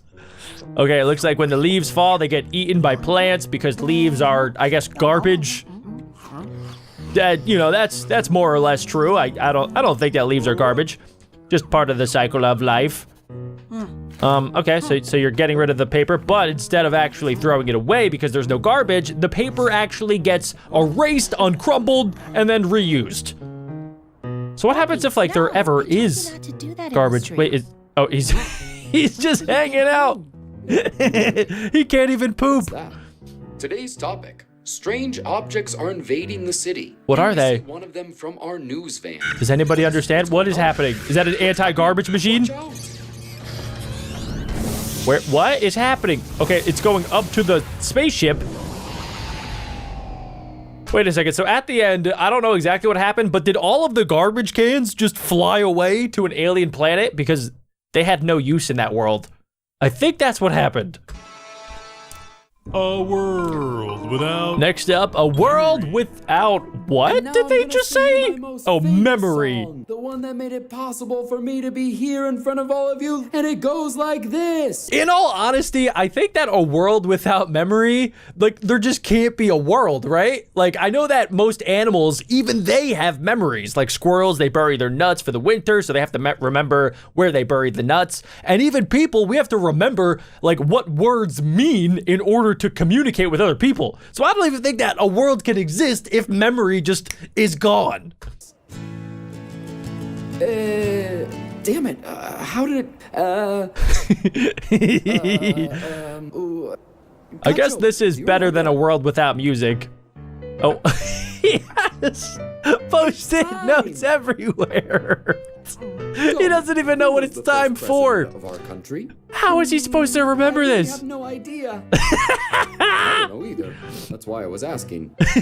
Go on. You got a 10, Rodriguez. I'm That is amazing. Yes. Just go. You We're couldn't one even short have to play. school if nobody had a memory. Hey, how's it going? Can I play? Do you know him? No, he doesn't look familiar. Looks a So nobody would know anybody. Basically, you wouldn't know who was even in your family. You wouldn't really know how to sing songs because you couldn't remember the words. And you wouldn't remember, like, your left from your right. You literally couldn't do anything in this world. bit clumsy. Let's ask one of them. They look like nice guys. Give me all the money. Hello. He's buying Of stuff. course, sir. Here you go. He Thanks. went back Have a in to nice buy day. stuff. Oh my gosh. That was my favorite one yet. That would be such a funny world to live in if like nobody had any memory or like everybody just had dementia and they were like Dory from Finding Nemo and then every 5 seconds they just forget everything that they were thinking. That would be amazing for about a day and then it would get very annoying. Next up, a world without elbows. elbows. How do you... How did they think of this? Hello. It's like that, you see. You shake their hand and they grab your shoulders. They should make a follow-up to this, like a world without joints. And then everybody is just like stiff walking around, like waddling like penguins because nobody can bend their knees. And then also like all of your fingers are just extended at all times. And you have to like pick up stuff like this. I like that idea. I'm gonna write that down. I'm gonna leave a comment. Yes! Amazing! Great content! I guess I never really thought about how useful elbows are until this video. It's Wow, our are- greatest creation. They're doing elbow surgery. It's unimaginable to humans. Wait, guys, why do they have to cut into his heart? That seems so random. They made freaking elbow! Oh my gosh, he's an abomination. He can bend his arms and pick his nose and It's wonderful. they love it. Okay, note to self, world without elbows, Without not good. adults. A world without adults, every kid's dream. I don't have time. I'm going to work. This chocolate milk doesn't pay for itself. You would think that in a world without any adults, that the kids would just like not have any rules and they would just do whatever they want.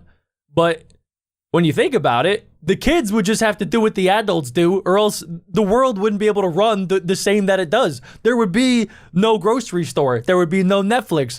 There would be no electricity because the adults make it all happen. Unless it's China.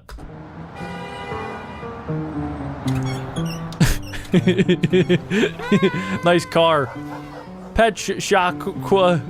Okay, so this is Very stressed. truly like a very young society. And that's how my book seeks to dialogue with the reader. And that's reflected in this, my latest and most sincere work. Look at it.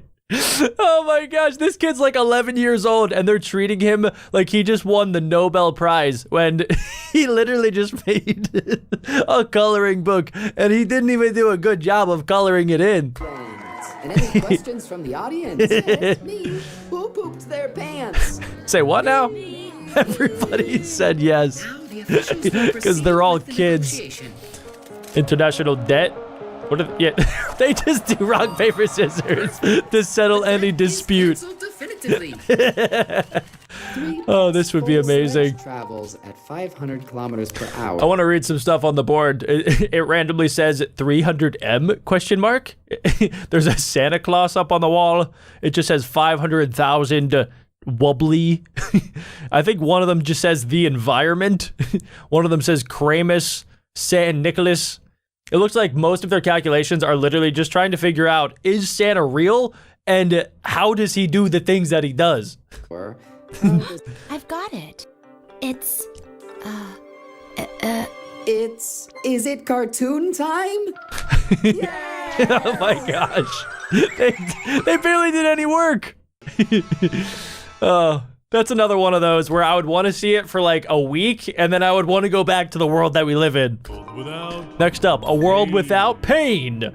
Are you breaking up with me, Barbara? Oh no. yes. Barbara, no. Tell me the truth. Is there someone else? Oh my gosh, don't say yes. No. Your childhood friend. Wow, that's horrible. Knew it. He should be so sad. This couple. See, guys, I was thinking physical pain. I did not think about emotional pain, which is so much worse. You know, a lot of the times physical pain, you know, it's pretty bad sometimes, like, you know, you skin your elbow, but it's way better than your dad leaving you for milk and then never coming back, you know? Well, good luck. That got a little too serious. Oh. We're not going to stop until you confess. Oh, wow. Oh, yeah?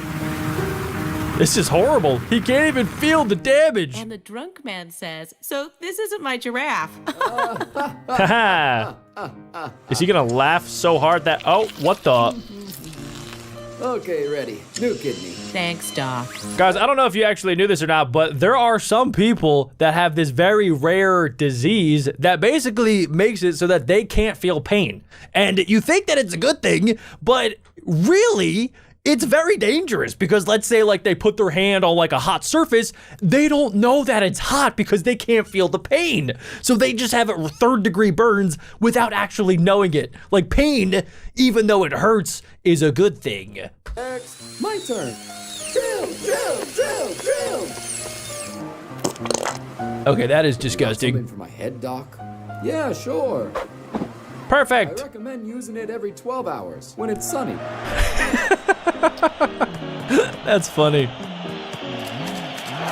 Oh, nice. Oh, ow. Oh, ouch. All right, ref. You gonna play like that? You messed my hair up. He messed my hair up. Wow.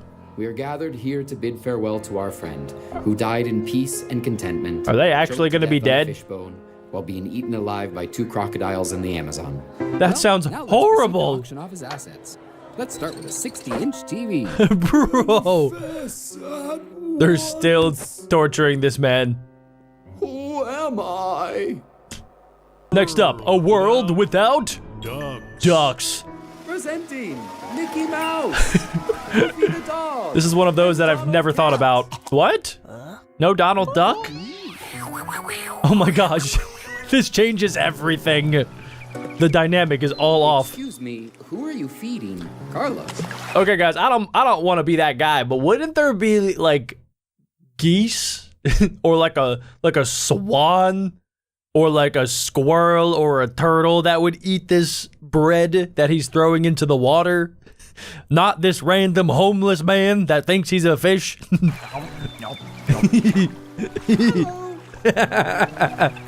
It's amazing how they migrate in winter, always in a V shape. Huh? Oh. Interesting. Number 2 is the one that's shaped like a diplodocus. Say what now? A diplodocus? Go get 'em, boy. All right. He brought back a dragon. Because you can't hunt ducks if they're not real. So, of course, you hunt dragons. That's actually so funny. Q-Duxus season. What are they making? Are they trying to make a duck? That is just not even close to a duck. That is a goldfish rabbit. It can't be. He got away. Oh no. Oh no. Stopped. Wait, it has duck feet. Horrific existence. What if it's a platypus? Oh my gosh, I knew it! I knew it would be a platypus! A world without windows. Interesting.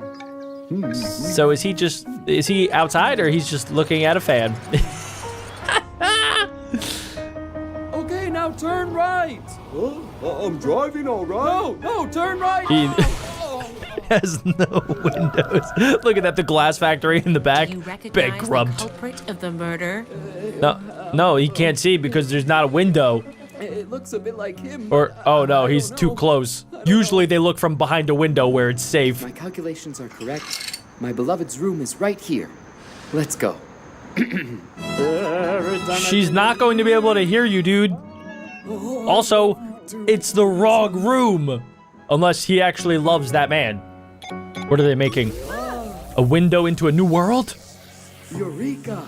Oh, careful, dude. Don't take it. Careful, careful, careful. Oh, I had a feeling that might happen. Windows are dangerous. What is he doing? What are you doing? What is that? You're breaking my screen. Who's that? Hi, it's me. Next up, a world without The one about decisions. the cars that go fast, the guy who lives his whole life in a simulation, the guy who wants to rob a bank, the one about the murderer, the other one about the murderer, the other one about the murderer. I love coming to watch the Netflix catalog with you. Wait a second, guys. I feel like I have this problem where I either go on Netflix or YouTube or somewhere else, and I am just scrolling constantly looking for a show. And then sometimes I don't ever find anything that I actually want to watch. I'm like, wow, I've been scrolling for 30 minutes? I could have been watching something this entire time. We found it.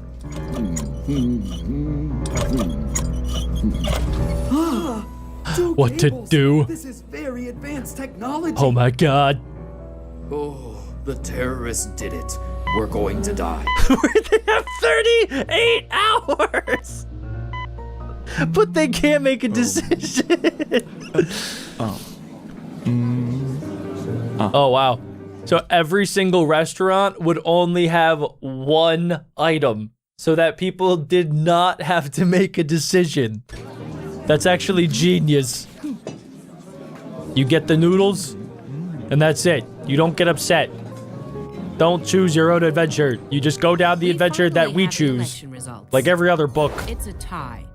We heard a few words from President Mendez 78, who once again retains his office. Son of a... He wants to get out so bad. But nobody can make a decision, so he can never get out. I wonder how he got there in the first place. Okay, well, this is never going to end. There's so many things in the world that rely on you to make a decision, even if it's as simple as moving a chess piece.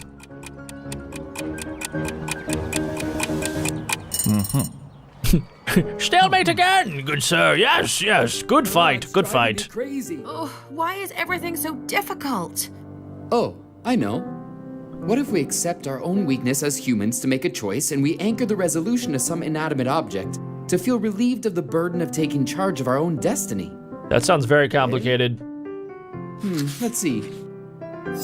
Oh no! No!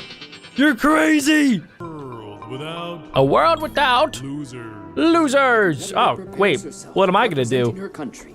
She positions herself and Everybody's a winner in here. perfect splash. But guys, she did a cannonball. The whole point of diving is to not make a splash. And she did a cannonball. Okay, you definitely came in last place.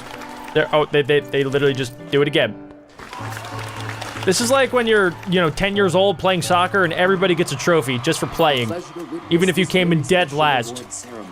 After a real sporting spectacle, great sportsmen and women and people, a photo that will go down in sporting history. Don't get me wrong, that's probably amazing for everybody to be a winner. But if everybody's a winner, then is anybody actually a winner? Everybody's the same. Everybody's gonna be a bajillionaire from a casinos. Look at that. Casinos couldn't even exist if there were never losers. The new film that will win the Oscar, coming soon.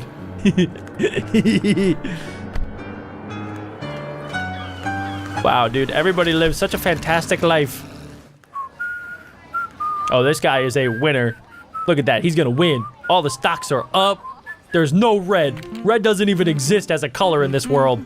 Only green. Well, how are we doing? Fantastic. Sorry, boss. At this rate, we're going to have to take drastic measures. Why? Let's do it. What are they gonna do? Build a bigger building? Oh. The value of the assets this week multiplied the profit 6 times. in the blink of Are an eye. you kidding me? World without religion. A world without religion? Okay, this is impossible. This would never ever happen. People love Have religion. the fruit and let it marinate until Okay. the next full moon. Is everyone What? following along? Yeah, okay. Just a normal cooking routine. And what did you think about the film? It was good. The special effects. But they didn't respect the story of the comic book very much. Blessed are the righteous who seize Oh, it's Jesus. for the mean Hi, and Jesus. greedy shall be cast into the fire, where they will be weeping and gnashing of teeth for eternity. And that should convince us to buy these tables. Hey, yeah, on sale. dude. You're a carpenter, Jesus. You're supposed to be selling tables, not talking about all of his nonsense. Because religion isn't real. At least not in this world. Did I show you the scarecrows? Oh no. Oh no. Deserves to die. You overcooked the barbecue, man. Medium rare. You fool. Medium rare. Oh wait, Have it's to give Christmas. thanks first. Okay. But why? It's Thank Christmas. You, Mom, for preparing the food. There's no Thanks to religion. the butcher for selling me this cut of meat. Thanks to you and to the distributor who gives me the best meat. And thanks to the farm that gives us the best cows. Thanks to the butcher for Thanks to the selling. butcher. Wow, they're just thankful for all of the people. Another wonderful, completely normal lunch with my family. Nobody's thanking God. It's too dangerous. Are you sure about this? Yes, it's the only way to find out what happens after death. Turn on the machine. What? But what can happen after death without religion? What is this? Okay, surely he's going to come back and believe in religion, that there is something, a greater power that is bigger than us. Is he back? Is that him?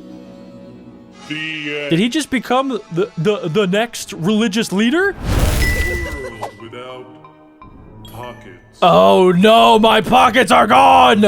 How am I supposed to carry things?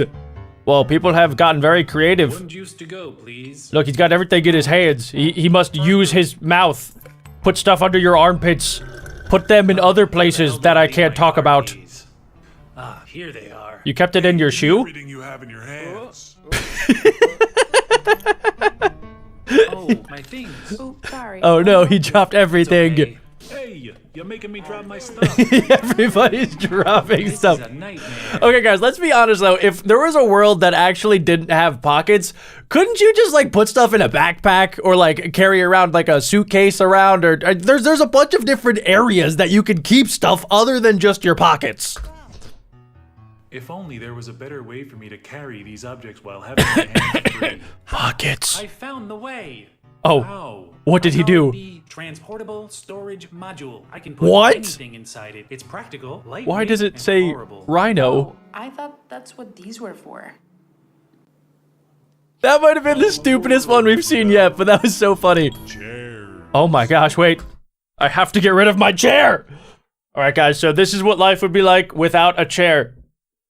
It kind of stinks.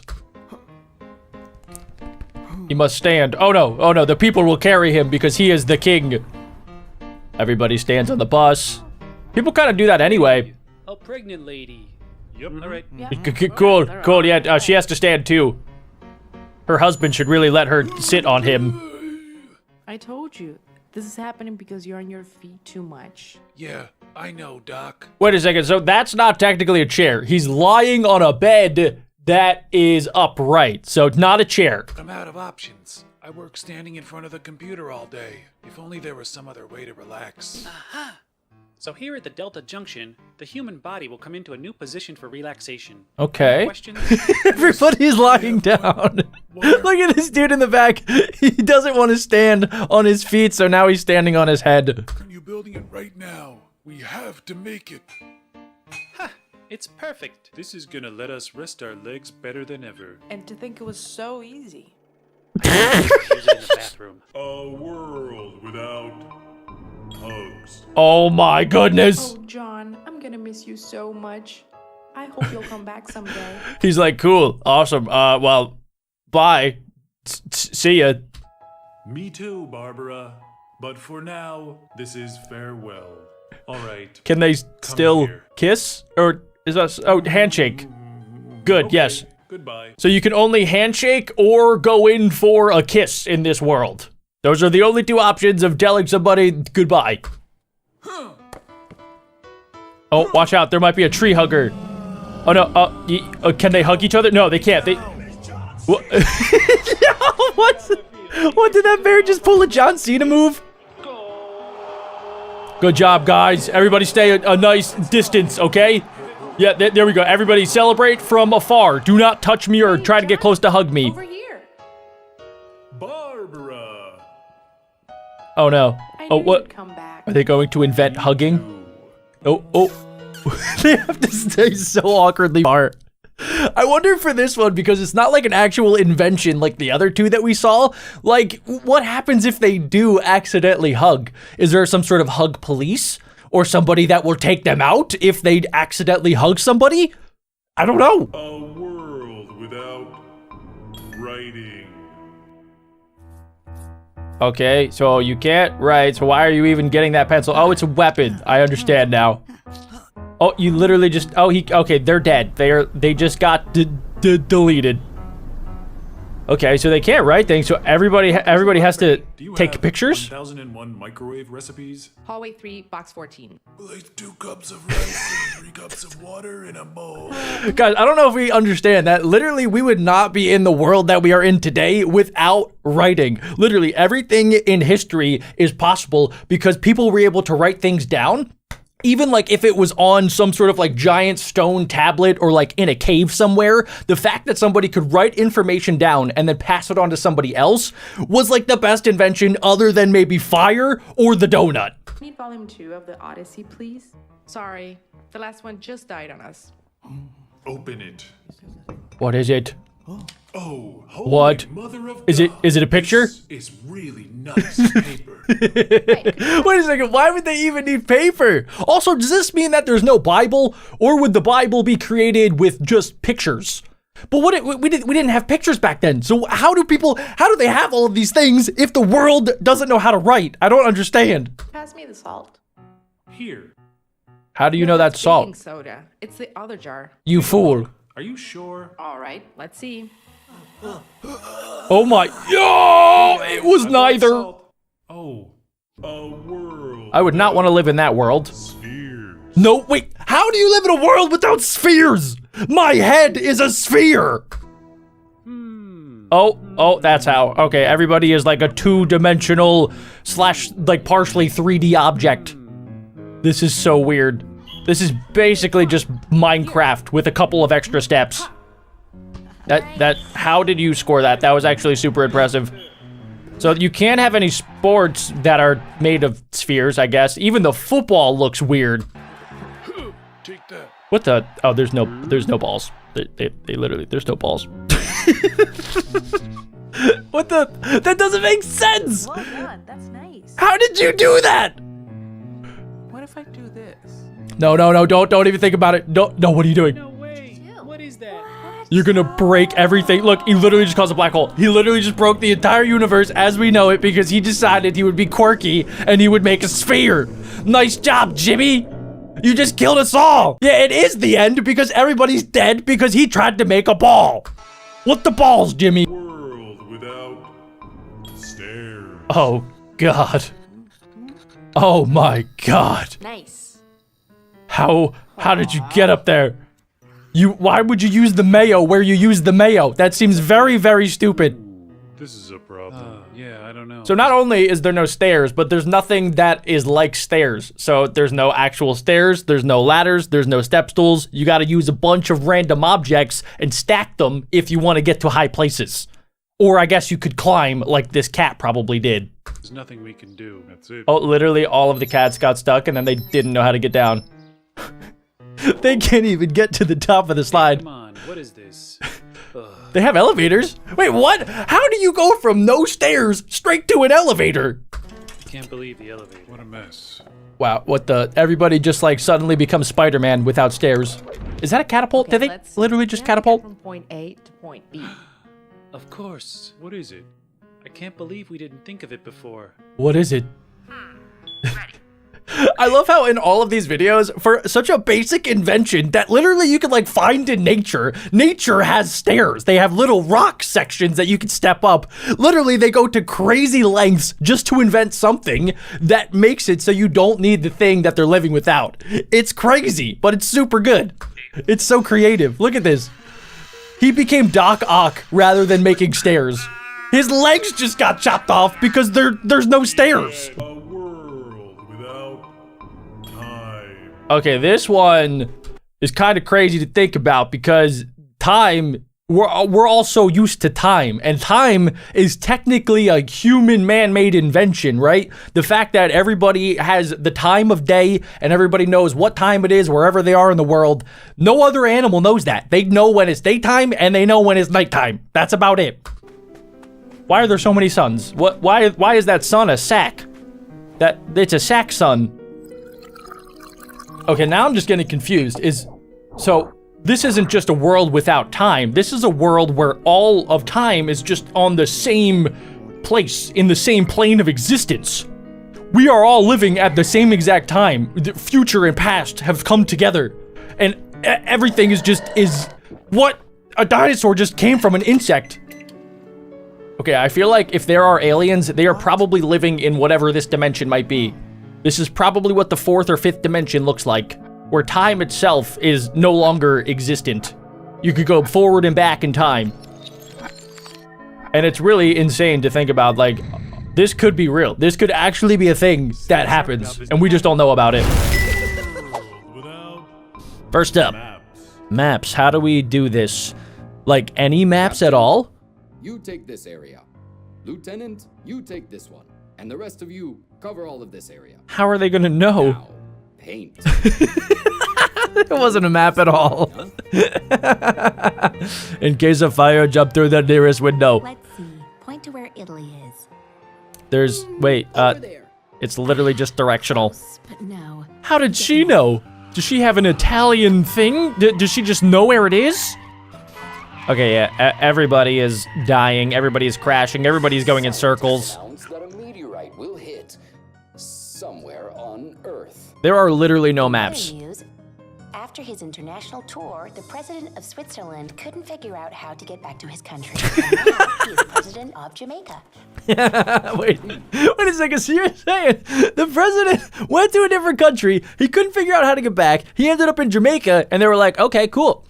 You're gonna be our brand new president. On my back, I have a tattoo of the exact place to find the treasure. It's marks the spot.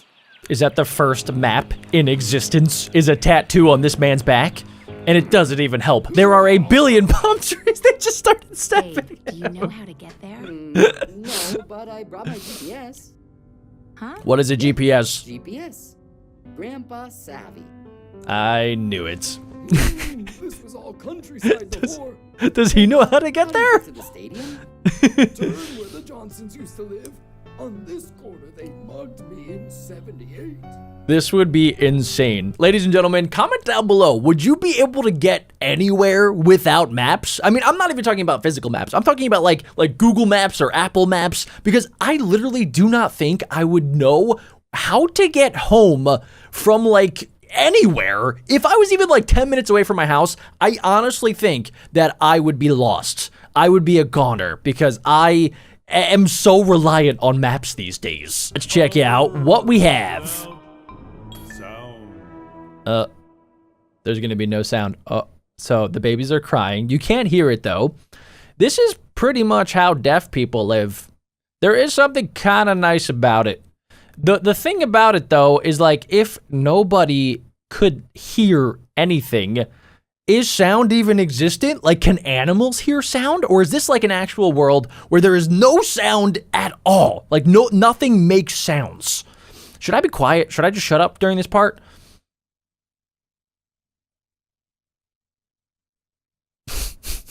I can't. Every single movie would need like title cards and captions. I want you to express it with more emotion. How is she gonna do that? I love you. Bigger text. I wonder if like people can even think, because sometimes when I think, it's like my own voice. It's like my own internal dialogue. So like, does that even exist? Can you even like think of sound at this point? This is insane. They're talking through Morse code. You know, for some things, the world would be kind of nice without sound, but for a lot of things, it would not be great. Music is one example where it would just be non-existent. Without sound, there is literally no more music. And they also, yeah, I didn't even think about it. You can't talk to one another, really. Everybody has to use sign language. This lady didn't even realize that this place was being robbed. There's an alarm going off. Nobody can hear the alarm. So, like, in a world without sound, everything has to be visual. That's the only sense. I do not want to live in a world without sound. Okay, a world without wheels. There was a time when there were no wheels.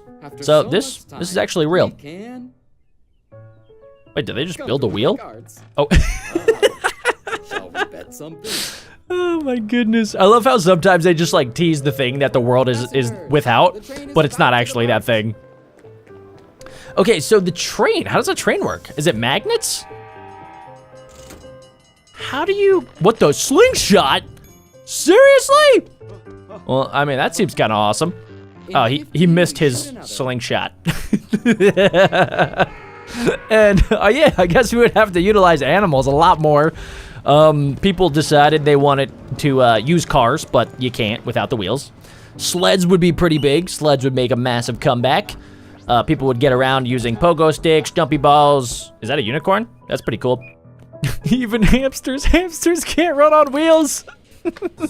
Wait, you can't even use a normal mouse because in a mouse there's like a little ball wheel. The negotiation was a success, and I'm What's happy happening? to announce the squirrels have been set in motion. Wait, what? What does that mean? On top of a great electrical system, this baby has 15 horsepower. Sick, legit 15 horses. On sale. Kind of a fun world to live in. But what do we have next? Huh? Oh my god, they immediately open it up with sunshine, rainbows, and happiness. It would just be pure nature. I mean, there was once a lot of time on planet Earth when there was no humans. There were dinosaurs, there were animals. Life was probably, you know, I don't know if I want to say better, but it was definitely a lot better for the animals. I will say that. Oh my gosh, look. Evolution is happening. Wait, what? Are you trying to tell me that the cats would evolve? We shouldn't have come to this sandbox. At least they aren't as cruel as the cows. Are you ready? Now. Die, ozone layer, die. Yeah, I don't know if you guys knew this, but cow farts have so much methane that they're actually causing global warming. A little bit at least. Mammal or bird? Choose. Adapt. The world has changed. Weirdo. I hope you go extinct. It was a dodo bird and a platypus.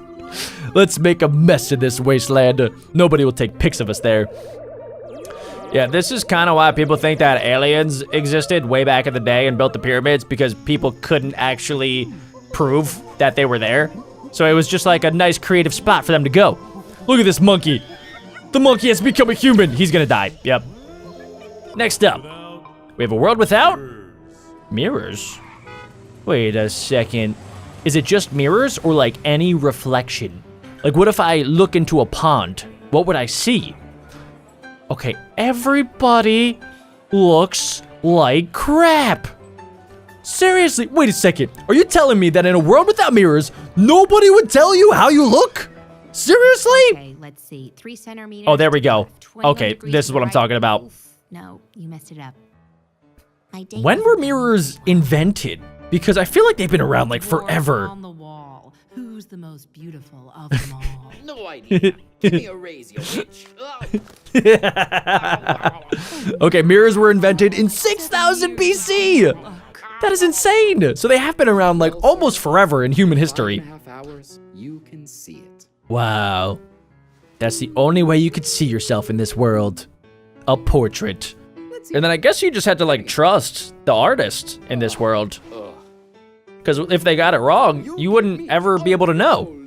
And I will give you these colorful fidget spinners. Why fidget How they spinners? spin Why can't he give him money? He got what he asked for. Sorry, Christopher Columbus. This You're will put an dead end to now. humanity's greatest fear. What is it? What's the fear? Lettuce? Advanced and complex tool is designed to detect and remove bits of food on your teeth. Oh, yeah. Residual element detected. Do I have stuff in my teeth now? Sometimes I never know. I think he had too much stuff in his teeth. That would be a horrible world to live in. Wait, ice? Hues? Wait, so like no more colors? Oh yeah, perfect. What? Hey, this is a 3. For me, it's a 9. It's a 2. Wait a second, everybody's interpreting it differently. How? What the? X triangle 360. Oh, cubes! I thought they said hues, like color hues. I am dumb. Bubblecraft. Let's see this mysterious gift from Wow, Dad. no more cubes. My forehead would be banned. Batman. Huh. Yeah. Darn it. How does he do it? Look at all the circles. So, one of the greatest spherist painters. Everybody would be a spherist painter. There are no more cubic painters. What are they trying to steal? Is it a sphere of diamond? Because there can't be any more blocks. You can't have blocks of gold anymore. See, guys, sometimes you gotta think out of the bag. Huh? Look at the dice. Oh my gosh, dude, even cars. It actually looks kind of cool. I'd like to think that there's some parallel multiverse where everything is spherical. First up, we're gonna be checking out a world without fire. How would that even, what in the? Okay, so it looks like we're back in caveman times and okay, they're just guys. eating How are the deer raw. Is this during modern times? Is that what we would do? A lighter. Wait, how are you supposed to light your cigarette? What in the plasma ray gun was that? Thank you. I think he got radiation poisoning from that. Okay, wait a second. Yeah, without fire, you can't have guns. Also, how are the helicopters flying? I thought you need fire for like engines to work. Oh, that's gonna be a very dry volcano. I don't think a volcano works without any fire or flames.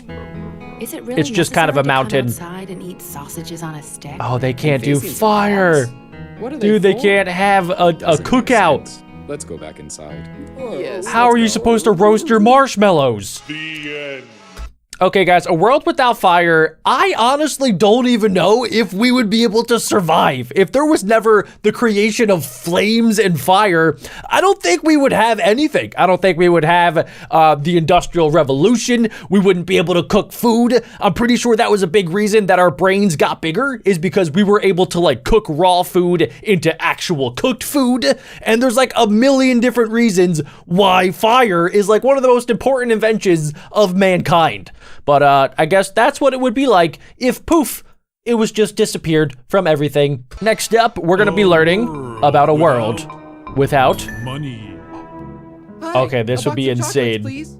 How are you gonna pay So for that? so is everything free? 2 TVs and a horse. Oh, everything's the dog barter as well. system. Okay, but without the leash.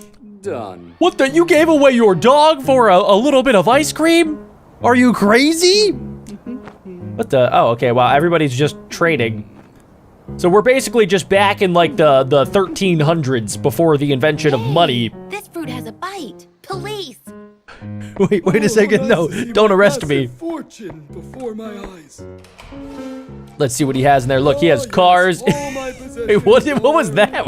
Was that blood? Instead of money, he has boats. And at the casino, you get apples instead of cash. I need more time. What do I owe you? I needed this so much. Yeah, so a world without money, it would be cool because, I mean, you would have to basically figure out what do you want and what do I have that I can give you that you want. But money is kind of cool because it just like bridges that system of like, okay, I have 5 bananas and you have a really cool giant cookie that I want. Yeah, instead of giving you my bananas, I'm gonna turn my bananas into money, which you want money, and then I could trade my money for your giant cookie. So yeah, the system is very cool, but it would be very interesting to see what the world would be like if we didn't have any more money and then I had to trade stuff for other stuff. Next up, a world without paper. Paper? How the heck? Wait, I mean, we're kind of getting towards that. Except, okay, wait, yeah, kind of forgot about toilet paper. What is in your mouth right now? What the heck are you doing? Oh, there's no paper, so you have to draw on the wall. Beautiful. Very good. Good job, When you're little done Timmy. here, go on with that one. Oh yeah, okay, cool. Oh, well, how did you make that? Is that made out of wood? What the? Oh. Oh. Sorry. Thank you. Oh my gosh, wait, what the? What is he doing? Oh, is that his laundry? Oh no. It's his grocery Great. list. I'll print it and send it ASAP. What the heck, dude? Wait, is that a brick? I love how in these videos, it's not like, oh, what would the world be like if we never invented paper? It's like, what if tomorrow there was just simply no paper? What would happen? Because obviously, like, we would, you know, not be able to use printers the same. We wouldn't be able to use a lot of things the same. But like, if we never had paper, then, I mean, we wouldn't have a lot of things. We wouldn't really have, like, modern history. We wouldn't be able to, like, operate in schools. But, I mean, we are kind of getting away from paper nowadays. Like, I can't tell you the last time that I really used paper, except sometimes when I, you know, obviously check the mailbox, they're still sending me newspapers and stuff like that. But everything's going online. So there might actually be a day in history when, you know, super far in the future, we never actually use paper ever again. That would be kind of weird. Also, wait, what the, how did that, what is down there? What, did I miss something? Oh, I'm sorry. Are you okay? Next up is a world without... Number 2. What, how do they think of this? Okay, what the, okay, so, they took this very literally. There cannot be 2 of anything. They have 3 eyeballs. Everything that you buy has to be in something, in like some sort of number sequence that doesn't have the number 2. Can they go number 2 in the toilet?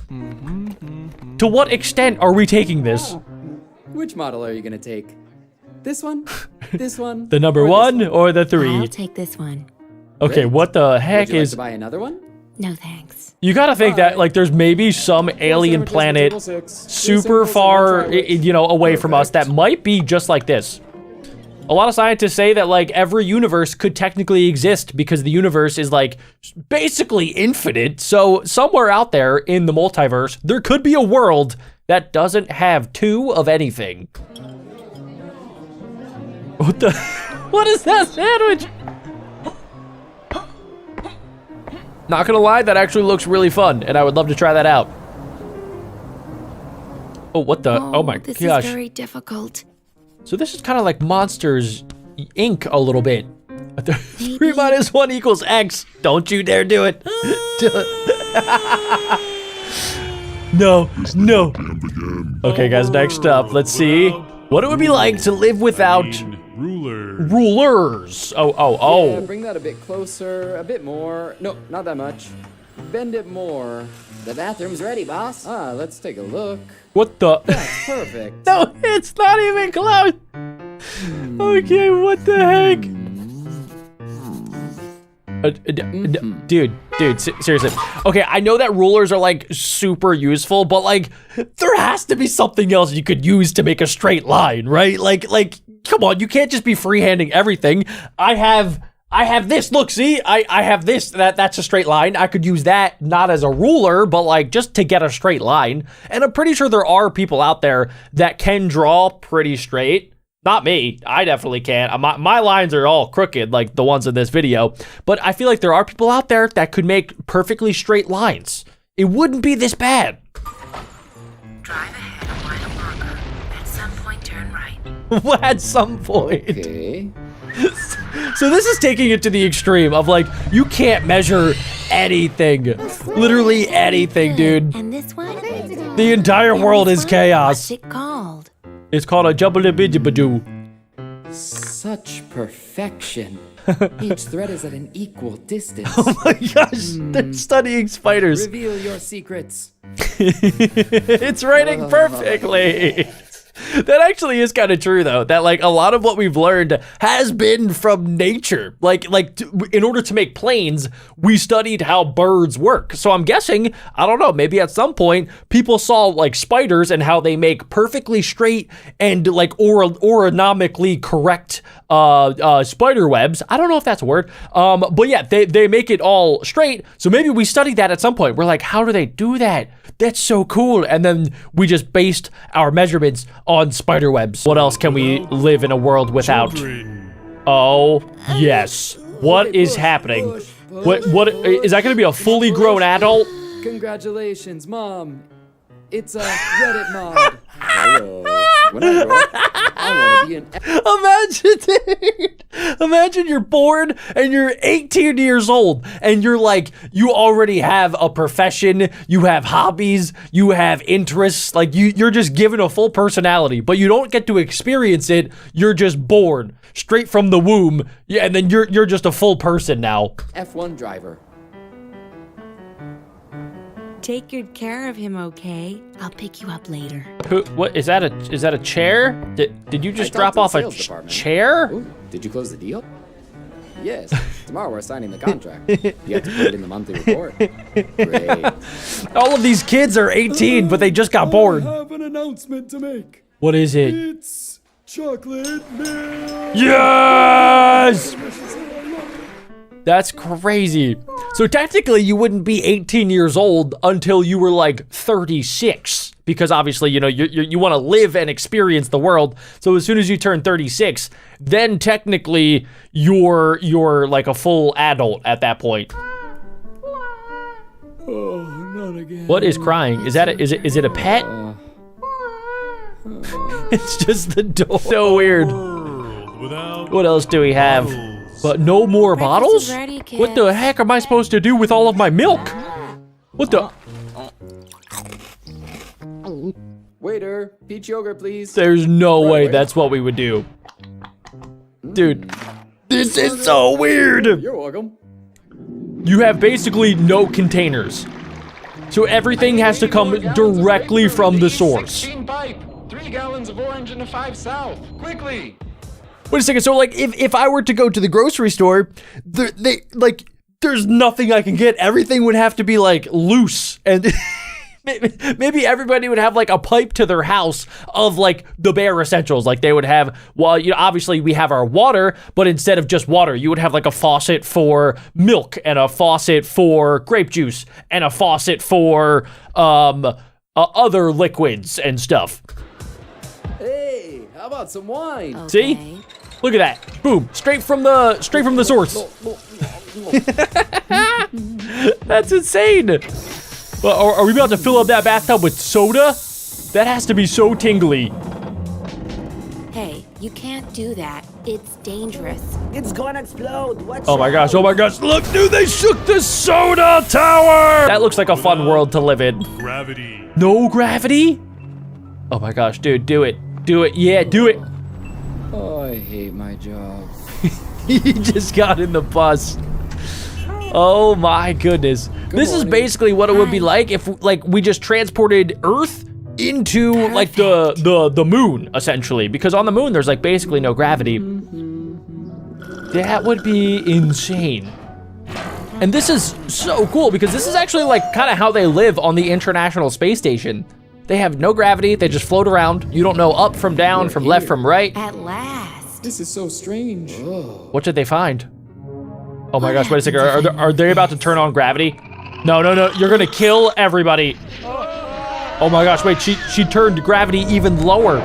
Everybody's floating in outer space.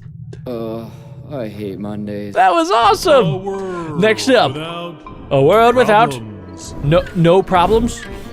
Like not even a single problem. I mean, it sounds great, but if there's no problems, then what do you do? Look at that, they have 9 bajillion days without accidents. Everybody's just happy. Everything just works out. Please, sir. No, you go ahead. I don't want you to be late. Okay, not only are there no problems, but everybody is like super duper nice, which sounds good at first. But then when you really think about it, if everybody's super nice and there's no problems, then like, I don't know. I feel like I want to get mad sometimes at other people. I want to be like, hey, stop causing problems. Stop being weird. Stop being mean to people. Like, I want there to be problems so that I can appreciate the good times. But if there's no problems and every time that I have is a good time without problems, then everything's going to be the same. I want my life to be like a roller coaster, not just like a flat cliff. I feel like it would just be so boring. Look at that, they just dropped a bunch of things that would usually kill people. And look at that, it all just worked out. This is crazy, it's like a video game. Did we turn off the oven? I have no idea. It doesn't matter? Not at all. No insurance companies would ever exist. Look at that, grandmas could cross the road in peace. Dogs wouldn't have to worry about getting attacked by anything. I could walk into a zoo without any cages and I would be fine. Like if flying were 10,000 times better than it is now. Life would be so good. All you can eat buffet in flight. I love it. The rest of us. All you can eat. Yeah, don't be mad. Be upgraded so that you can actually lean back in your chair. Agreed. I hate whenever I'm in a plane and then somebody in front of me uses their like little baby recliner so that they can go from this to this. There's not really that much of a difference. Plus, my knees are now getting crushed. So thank you very much. 3. The plane would pick you up at your house. Okay, that's pretty cool actually. But I don't know if that's possible. The instructions here say a running start. You just jump?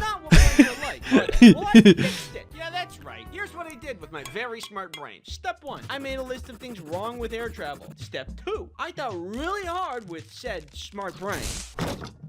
Step 3, I fixed all of those problems with my own design. If any airport owners are watching this, please take this into consideration because planes are sometimes unbearable. I just gotta say, my solution is gonna blow your socks off. I believe it. That's for later. First, okay. The TSA. When I think of the TSA, I think of that time that they thought I brought a bomb to the airport. What? I'll tell that story in a little bit. Something I've okay. noticed about every airport that I've been through is that the security is never fully operational. The TSA people are always That's like, true. Go. I'm on the same page. I know there's people behind me waiting. We don't have to be all go. If we just open a couple more lanes, then people can rush less. And with less rush, people will make less mistakes. I'm gonna have to agree with him here, but I also do think that the TSA is probably understaffed, which is why they can't have every single lane open 24 hours a day, 7 days a week, 365 days a year. It's just they don't have enough people. And I'm sure if it was up to the TSA workers, they would love to have more workers helping them out and operating more lanes so that people would get less mad and that the babies would stop crying and that the world would be a better place with more TSA workers. But I just don't think that the airlines want to hire more people because it costs money. So the money is the problem here. TSA needs more money. And in order to do that, I don't think it's ever going to actually happen because people do not want to spend more money on their plane tickets. So for these reasons, I do not think that the TSA is going to open more lanes. But I do think that it would make things a lot easier. Hey, that guy didn't take off his shoes. Get him! Also, yeah, does anybody watching know actually why you have to take off shoes? Because I have my clothes on, right? And I have a shirt, I have my pants on, I have underwear on like 95% of the time. So if I walk through the x-ray, they can see through all of my clothes and stuff. But what's the problem with my shoes? Why can't the x-ray just scan the things that I could be hiding in my shoes? Like, I'm not hiding anything, you know, don't tell anybody if I am, but still, like, they should be able to see in the x-ray if my shoes have some sort of mysterious bomb inside of them. I mean, if you need more people, I can help. Put me in, coach. How hard can it be, huh? It's pretty hard, actually. Yeah, I don't know if you guys have ever actually seen what the TSA people are looking at when your luggage is going through the big warp speed tunnel thing, but there's a lot of different things and they have to hit buttons so that they can go through the different layers to see what you have and to see all the toothpaste and all of the toothbrushes that you packed and all of your underpants and all of the weird stuff that you decided to bring on your trip to Mexico. But it's incredibly difficult to do it day after day and to like look at the stuff. It's probably very mind numbing looking at the same stuff 24 hours a day. So I get why the TSA probably, is not the happiest most of the time, because a lot of their job is the same thing over and over and over again. Did you do? I don't know. The thing I have a lot of trouble with when doing the whole song and dance with security is it's never consistent. In one airport, that's true. But in another airport, you just don't have to do that thing. Okay, people, come on. Shoes off, hats off, electronics out. You, do a backflip. A thing that I actually learned recently is that a lot of airports, they are different. A lot of airports have different machinery. A lot of them have different x-rays. So look for signs. There's going to be signs somewhere where you can see what you actually have to take out of your luggage, or if you have to take off your hat, or if you have to take out your laptop and batteries and stuff. Some of them you also can keep on your shoes, which is pretty exciting. I'm hoping that one day every airport will have that, because I like keeping on my shoes.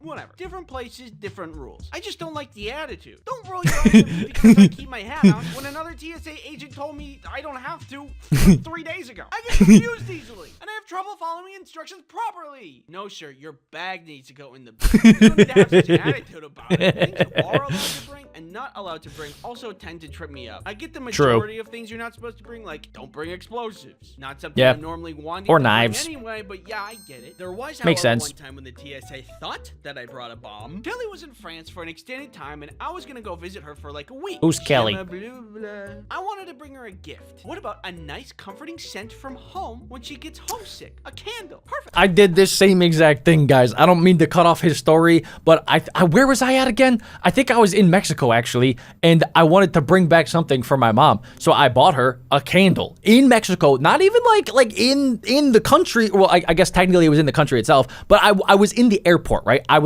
already went through TSA, and I got the candle in TSA, thinking that I wouldn't have to worry about it, because I know some things get weirdly categorized in the x-ray. So I thought to myself, if I buy it in the airport, then I'll be good. I already got through TSA. But then when I went back to where I live in the United States of flippin' America, they took my candle and they said, no, you cannot bring this into the country. I don't know why. They thought that I had a bomb in a candle or something. It was for my mom for her birthday, and I can't believe it, but they actually threw away my $35 York candle that I got in Mexico. Seriously?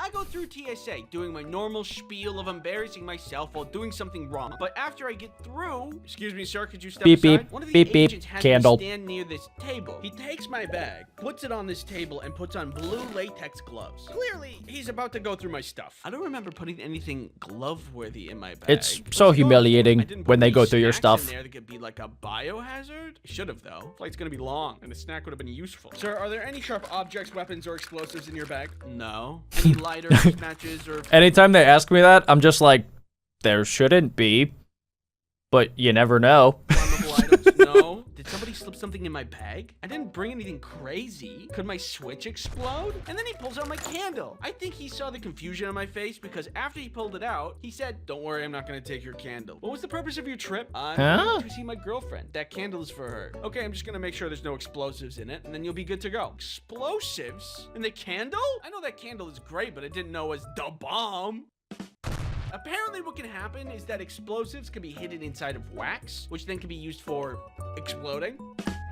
Did he get the candle back? Break it or take it apart, but he just wiped it with a cloth, probably with bomb detecting juice. I'm just guessing that's a thing. I don't know. Then he gave me back my bag and my now freshly bomb juice. Seriously? He got back his candle? My candle got thrown in the trash. Even when I talked to them, I was like, can you just keep the candle? Like, or you give it to your mom. They were like, no, sir, sorry. And then they threw it in the garbage. Candle, and I was good to go. I have no idea what they saw in that x-ray, but it must have been weird. All of this is to say, I have a solution to make this process better, but it's only one of the pieces to the whole solution. I have more, I promise.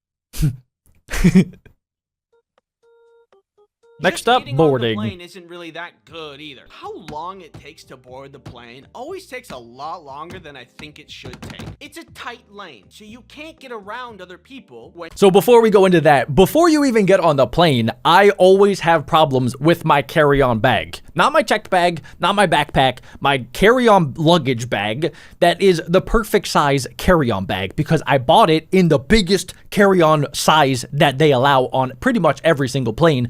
But like 40% of the time, before I even get on the plane, they tell me that my carry-on bag is too big and that I have to check my bag. And every single time I tell them, no, you don't understand. This is the perfect size carry-on. It's not too big. It's definitely not too small. It's the perfect size. And then every time, without fail, I have to shove it into the bag check thing, which is always super disgusting and rusty, and it has this like weird fart smell to it. And every single time I shove my bag in there, and I feel like I am Thor picking up Mjolnir for the first time in the first ever Thor movie. Like, everybody looks at me like, oh my gosh, like, how did he fit his bag into the carry-on bag department hole filler thing?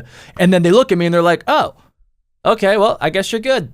And I have to do that every single time almost, which is insane. And that's before I even get on the plane. When you're shuffling in. And for some reason, there's always someone who doesn't know how to put the square in the square hole. All right, let's step aside. Let me do this. You put it in, and then you twist it. And then, yep, that's it. Or that. I don't know either. Sometimes I wonder if it'd be better if people had to pass a test before getting on the plane. Where's he gonna go first? Hey, he can't talk to you like that. Sir, please complete your test before proceeding. Stupid. But I thought of a solution that makes boarding painless and instant. And that's two solutions. Why does the puzzle not fit together?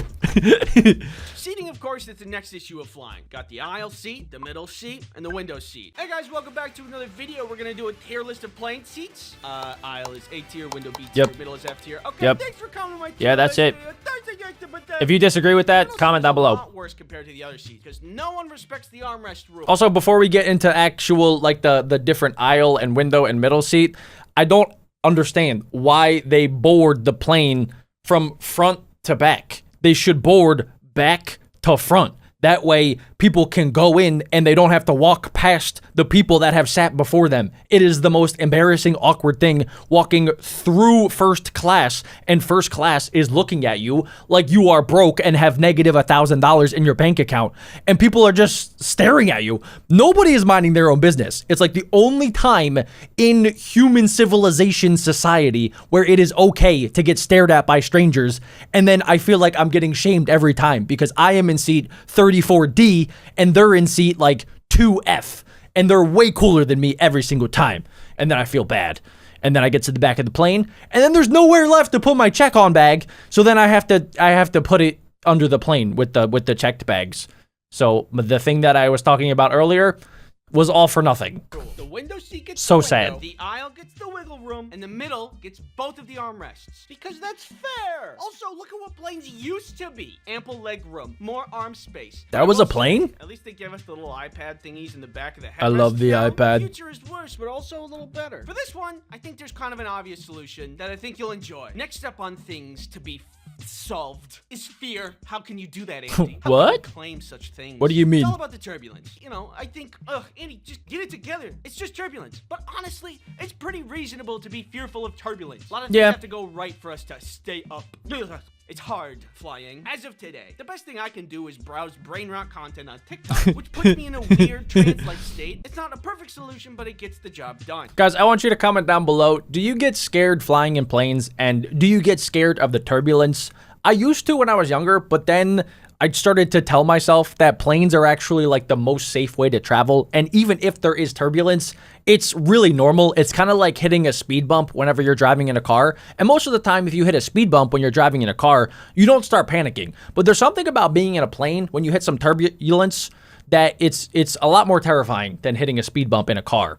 I believe there is a much better way to remove fear altogether for those of us who have a tough time with it. Adding to the pile of solutions we have, we are almost at a complete, perfect flight experience. None of those We are puzzle nearly pieces there. fit together. Just as a quick aside, this one's not really the worst thing in the world, and I don't want to be such a negative Nelly, but when I choose the sun chips as a snack on a flight and then I open it up, sometimes there's only S-tier like 3 chips. in there. It's just not that many chips, and I, like, if you're watching this and you work at the sun chips factory, just like... Add more chips. 7 more chips. Add more. Okay, moving on. Now that we know all the problems, it's time for the solution that's 10,000 times better. There's nothing, because it's conceptual. Like, I gotta walk you through it. First, okay. Security. Can I go home? No, I'm getting to the good part. Should we just add more lanes to make things go faster? No, that's too simple. And thinking small. Instead, we remove the security altogether. When you walk into the airport, you are immediately scanned with a powerful, possibly military-grade X-ray machine equipped to detect any possible contraband or illicit substance such as dangerous. I see a couple issues. Candles. Now there's no waiting in line. You just walk in and you're good. Incredible. I mean, that's kind of how it was, like, you know, pre 9/11. You could just walk on, and then there was really not security. But then 9/11 happened. Amazed by my own genius. Boarding. You're wondering, how could he possibly imagine a solution to this? There's only one person allowed at a time. You can't squeeze people past each other. It's too narrow. Ye have little faith. See, the problem is that the plane only has one door and one lane. This forces us to have narrow thinking, much like the narrow aisles in the plane. So we need to open our minds and open the plane from the side. Oh, if the plane's on the side, then everybody could just board at once. I also updated the seating. If you take the cross-section of the front of the plane, it would look like this. But Andy, what does this do to the middle, window, and aisle seat conflict? It just eliminates it. If we just put a big old window right here, everybody then has a window seat. Wait a second. Seat, and the middle seat just doesn't exist. He might be onto something. Sorry, I got a little carried. That would be kind of weird, though, because I don't know about you guys, but if I'm sitting sideways in a vehicle that's going straight, I start to get like really bad like motion sickness. So I don't know if I would like that. I mean, I would want to test it, but I've done that in trains before where you sit sideways and you look out a window, and for some reason it just makes my brain make myself sick. The immediate question that this raises is, does this fit the same amount of people as a normal plane? I don't know. I didn't check. I'm a visionary, not a scientist. Small minds would say. Impossible to solve, but you forget that... Here we have a simple cryo chamber. For a simple upcharge, select passengers can upgrade their seats from economy to cryo chamber. Cryo chamber? Flash frozen at a good enough success rate to be stored in the lower section of the plane until they are unfrozen upon arrival. Are we talking about like in the movies, like in Interstellar and The Martian, where you go into space and then in order to make your body experience time a little bit quicker, you go into the cryo chamber and then you go to sleep and then you wake up and then it's like 100 years later? Is that what we're talking about here? Because I don't know if people are going to want to sign up for that, because I'm pretty sure if you get frozen alive, you might not wake up. Can't be afraid if you're not conscious. And then one last thing for food and snacks. Pneumatic tubes that can deliver beverages and snacks on demand. I like that. That's a fantastic idea. We have changed air travel for the better forever. Thanks for watching. Well, this isn't the ocean. That's because you initially hatched from an egg while still inside your mother. Is that how that works? Has already started, as you're introduced to the predatory lifestyle by mum feeding you some underdeveloped eggs. What? Once you hit 5 feet, you are born.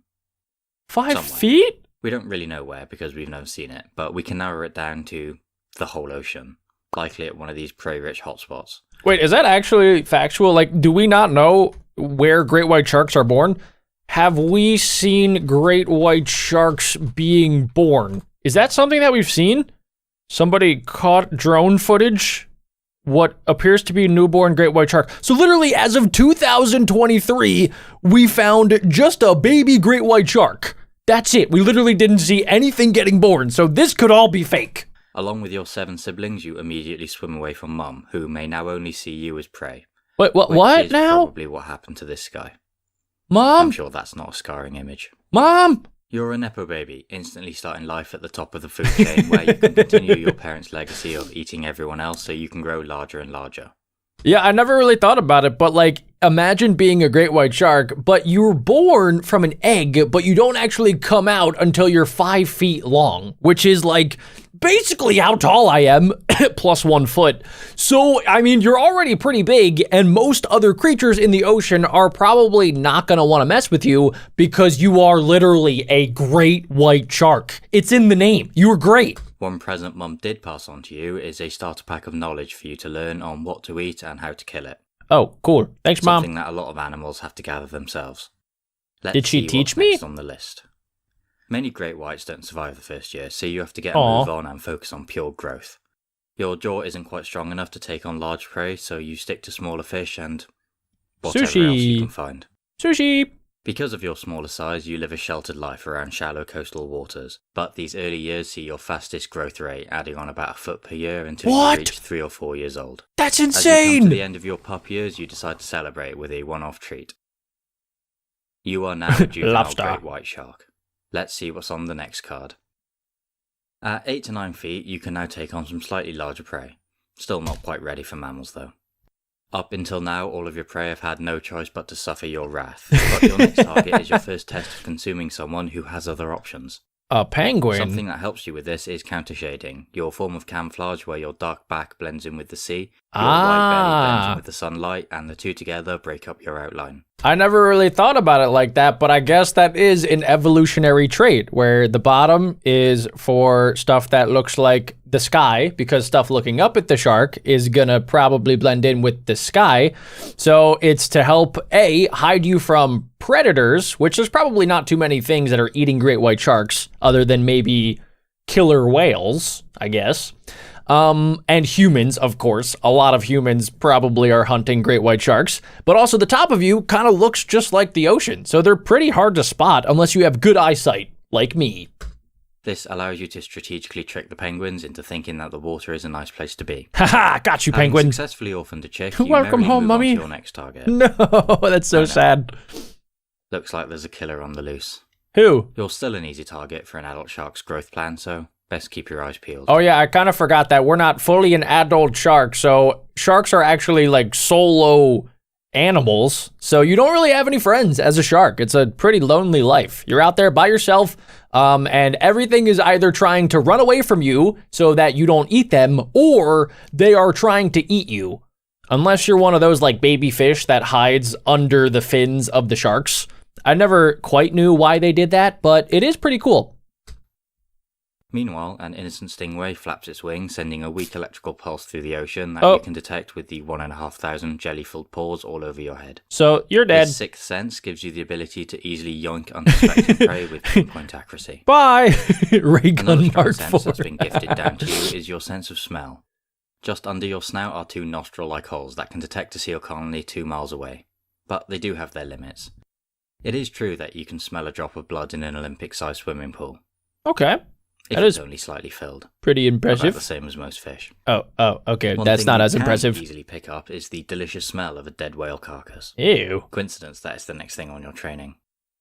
Unfortunately, this opportunity also attracts a lot of other, bigger sharks, and you don't want to tempt fate, especially with a known killer around. So far, guys, I mean, being a great white shark probably is better than being most animals in the world. But I will say, yeah, it seems kind of deadly. It seems like your entire life is basically the game Feed and Grow Fish, if you guys have seen that, which if you're a fan of me, you probably have seen that game before, where your entire life is eating food and getting bigger. There's really not much to learn in that game. It's just eat, get bigger. Eat, get bigger. And then stay away from things that are bigger than you because they will eat to get bigger. You take the safe option of hovering around the area, picking off any chunks that drift away. Tasty. I guess Blubber. that counts. I mean, you didn't really eat the whale, but at the top of the food chain, normal rules don't apply to you. You know, we'll take what we can get. After a few more years of keeping the ocean in check, you've grown to around 12 or 13 feet and are ready for your final challenge of juvenile life. Yellowfin tuna can grow up to 8 feet long, so this will be a true test of your strength and ability. Yeah, I don't know if you guys have ever seen a giant tuna before, but tuna size versus human. Like, these things are big, guys. I don't know if you've ever seen the size of an actual tuna, but look at that.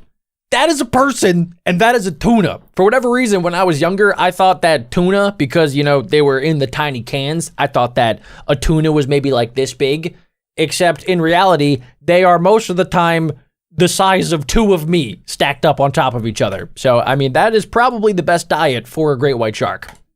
As you finish your set, a convenient school swims over your head, and one seems to be struggling behind. Oh, he's dead. You've learned to always take advantage of the weak and helpless, so employ all your stealth skills to get as close as possible. Then detach your jaw from your skull to open wide as you burst through the tuna, taking a fat chunk of it with you. Oh my gosh, that's literally insane.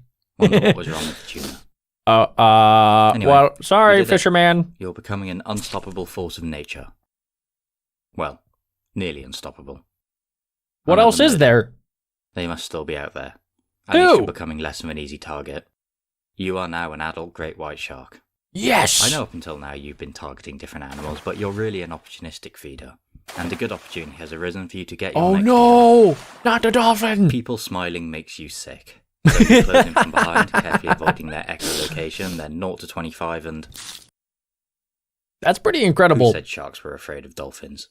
Especially because, I mean, at the start of the video, this guy said that most, if not all, of the abilities of a shark, like all of its senses and stuff, are just passed down. So everything that it knows is from millions and millions and millions of years of evolution where, you know, like me and you, we had to learn stuff. Like we, you know, kind of taught ourselves some stuff. Like, you know, nobody taught us how to breathe or that we need food, but nobody taught us like how to do a lot of stuff. So you kind of have to be taught how to do most of the stuff if you're like a human or some other animal. Whereas sharks, they just know how to do stuff as soon as they're born, which is pretty incredible.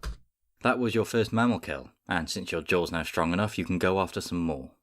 Brown fur seals are your next target, and you opportunistically hunt them by deliberately heading to somewhere called Seal Island. How do we know, Obviously, lots of seals means lots of competitors, and there's a dominance hierarchy in the market that goes along the lines of larger beats smaller, female beats male, and if both those fail, whoever got there first. It's theorized that you may share information about different prey with each other, but given the number of dead sharks you've seen, you're going to give that a miss.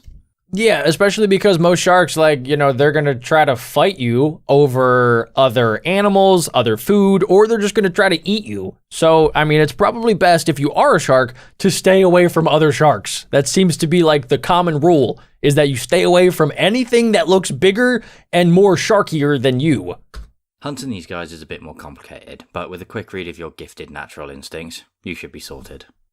You hover in the depths and look up at your unsuspecting victim, who's just trying to provide for their family. You take aim at the target, then with 5 strong swooshes, hit your top speed. Just as you're about to make contact, everything goes black. What happened? You roll your eyes back in your head for protection. What? Next thing Why? you know, you're 10 feet in the air, no seal in mouth, looking down at something that isn't the ocean. Oh, he jumped out of the water. The He balance breached. rock in your ear is having a meltdown as you scramble back to the ocean in shame. Sorry, You're dude. a massive failure. Hey, I know who you can take it out on. That other completely innocent seal over there. Do it. I love seals. Oh no. Oh my gosh, dude. 50% success rate. That sounds about right.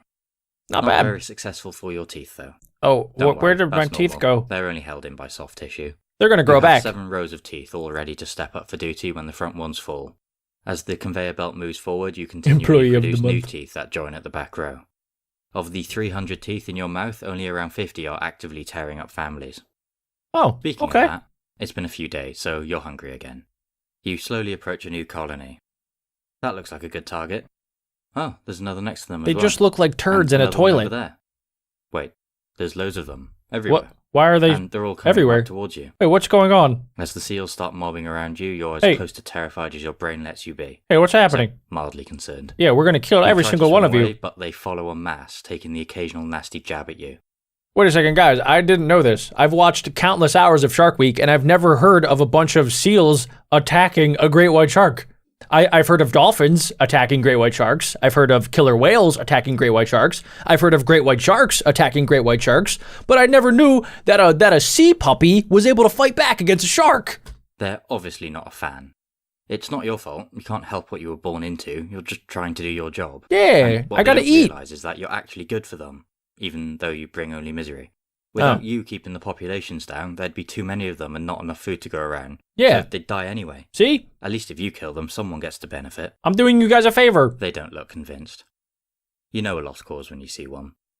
Well, I guess you're not as formidable when everyone comes together. Huh, interesting. After that reality check, you're faced with another surprise. Oh, well, The seals are probably not capable of this. There's no Sharks way, right? 14 feet, about the same size as you. yeah, there's no world in which a great white shark would die to a bunch of like 5 foot long fur baby seals. Whoever did this has to be one massive shark. Oh, boy. Meaning it's not even safe to be an adult here. It's time to run. Time for you to migrate elsewhere. You're known to migrate vast distances using your electroreception to navigate Earth's magnetic field. That is Some of insane. the usual routes look like this. But That's basically like having an internal GPS and you know exactly which direction you're going at all times. I'm making a new one up. To avoid the killer, you make sure to swim at different depths, maxing out at over 3,000 feet, relying on the fat and oil stored in your liver for buoyancy and energy. Wow. You've arrived. Time to establish yourself. Hey, wait a second. There's going to be a lot of people. For now, so look at your training for something else. California sea lions. Ah, delicious. Well, that seems easy enough. Similar setup to the fur seals, just without the spectacle. You locate your target, go to 5th gear, and hit them with possibly the most powerful bite in the animal kingdom. At over 1,000 kilos, the impact alone is probably enough, but you don't give them any chance by dragging them down. Oh my gosh. That is so terrifying. What's next? Sea otters can be up to 5 feet long, so not the hardest kill. No! But you do have to be really nasty. No, dude, sea otters are my favorite. That's training for now. You need to rest for a big trip ahead. A couple problems you have are that you need to keep moving, so oxygenated water flows over your gills. Great white sharks literally like don't sleep. They kind of just like go into this mode where they just kind of swim on autopilot because, like he just said, they can't stop moving or else they literally can't breathe.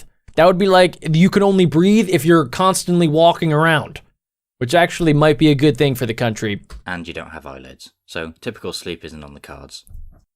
To get around this, you find a strong current, face it head on and open wide. This neat trick means you can slow right down to recover without suffering the same fate as the sea lion. Nice. At least, we think. How you sleep is really still a mystery, but this is one theory based on some observations. That would make sense to me. You've planned out your annual holiday to a nearby feeding paradise called the White Shark Cafe. The what? And by nearby, I mean over a month's swim along an actual migration route. Oh, Here, cool. You take a break from the usual grind you tuck into a wide variety of nutritious deep-sea fish. A few months later, your belly's full and you're sad to be leaving the cafe, but... It's so interesting to me that these great white sharks and so many other animals in the animal kingdom, they just know where to go. They know where to migrate, they know where to find food, they know what time of year that they should go places, and it's like... Nobody told them this. Like, we wouldn't know anything about anything unless somebody taught us how to do the thing. Whereas great white sharks, they just download the information as soon as they're born, and they're just like, yes, of course, it's August 4th. I need to go all the way halfway to Hawaii to the White Shark Cafe so I could eat a shrimp on the Barbie. It's insane. It's so cool. There are exciting days ahead. Your natural instincts tell you to head further north along the California coast. These waters are getting colder, but luckily your family, the mackerel sharks, are part of a very elite group. We have blubber. Cold-blooded and need to rely on the water temperature to regulate their body temperature. But of the over 33,000 species, you're one of the around 35 that have warm-blooded capabilities. Of course it does. As you swim along, warm blood from your working muscles transfers heat to the cooler blood on its way to your organs, helping you maintain a higher body temperature than the surrounding water. This means you're still as lethal as ever and can generously help manage the population of that elephant seal colony. Oh my gosh, mega nose seals. Quite large, which is why you're here for the pup season. You can take out an adult, but it's a lot easier to take advantage of the ones just getting their start in the world. Oh no, little Timmy. You could probably just wallop it and swallow it whole, but Don't it's still do it. important to maintain the correct technique to avoid injury and practice for the adults. In this case, you bite their lower body to immobilize, then casually wait it out till they bleed to death. Oh, is that all? Every day's a holiday when you love your job. Yep, totally. You're lingering around to get another bite until you notice something on the rock face in the distance. You head on over, and as soon as you can make out what it is, you lose your appetite. Oh no, what is it? They must be following you. Killer Now that you're whales? massive, everyone wants a piece. There's a few more sharks around here. Is it Hey, them? guys. Or them? You're not taking any chances. Hey, let's just be friends, guys. Oh my gosh, what was that? Well, this guy's only like 8 feet long, so it wouldn't have been them. Huh. Oops. At least the oh. part of your brain responsible for feelings isn't very developed, so you couldn't... I'm kind of curious, guys, and let me know in the comments if you do know this, but do great white sharks kill other great white sharks for food, or do they do it mainly to just, like, get rid of other sharks that might be in their territory? Kind of like how lions in the savannah will battle other lions, but they probably don't really do it for food, it seems. They do it to, like, make sure that other lions stay out of their territory. So let me know in the comments if you know the answer. Care less.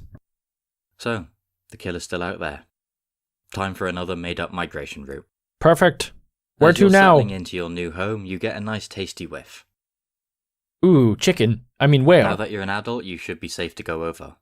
You take a deep breath, Well, not really, because you're a shark. I guess maybe you open your mouth a bit wider, then go in for your first bite. That is what sharks do. They open their mouth. Okay, so far so good. No one seems interested. Okay, that's You've good. never been one for chewing, so continue to go back and forth, ripping off chunks you can swallow whole. 1 bite challenge. Until you mistime your bite. Oh, sorry, dude. Now you're gonna get it. My bad. This is Or awkward. not. They don't seem to care at all. Wait, say what now? Everyone seems to be a lot more civil than your experiences have taught you. I just bit you and you don't It care? looks like you've even caught someone's eye. Say what now? What are we about to do? Time does fly by, and you've already hit maturity. At Oh, around 26 nice. if you're male, or 33 if you're female. Wait a second. Dude, they can live a lot longer than I thought. That is awesome. Another thing we don't know a lot about is mating, because we've never seen it. What? Although it is thought that whale carcasses could be a popular meeting point. Oh, yeah, that makes sense. As a female, you'll typically be a few feet Like a bigger cafe. than males, probably because you need room to store up to 10 pups. You don't have arms. So the only way the male can hold on to you is with their jaw. Hey, Luckily, yo! your skin is made up of miniature interlocking teeth, making it very rough and durable. Okay. This skin, similar to a golf ball, also helps you to be hydrodynamic. So That's the good, male I can efficiently guess. get lost when he's done. Okay, 12 bye. months down the line, you pass on your wisdom to 7 or 8 new pups, who all 7 or immediately 8? leg it from you. Well, yeah, because we learned earlier that the mom will eat them if they don't swim away as fast as physically possible. That is crazy. Next on your training is sea turtle, so How? hopefully you'll come across one soon. How But am I right gonna now eat a you sea spotted an turtle? Opportunity for a quick snack. Is that a kayak? The water's a bit murky and you can't quite make out what it is, so using the pores along your body that detect vibrations, along with all your other overpowered sensors, you I'm go in for a pimply. taste a bite. Oh, well. Hey. Whoops, mistaken identity. You're not a fan of human. Too much bone. But for some reason, that massive shell doesn't seem to bother you. That is really This one is very strange. straightforward. Just raw power to break through the shell.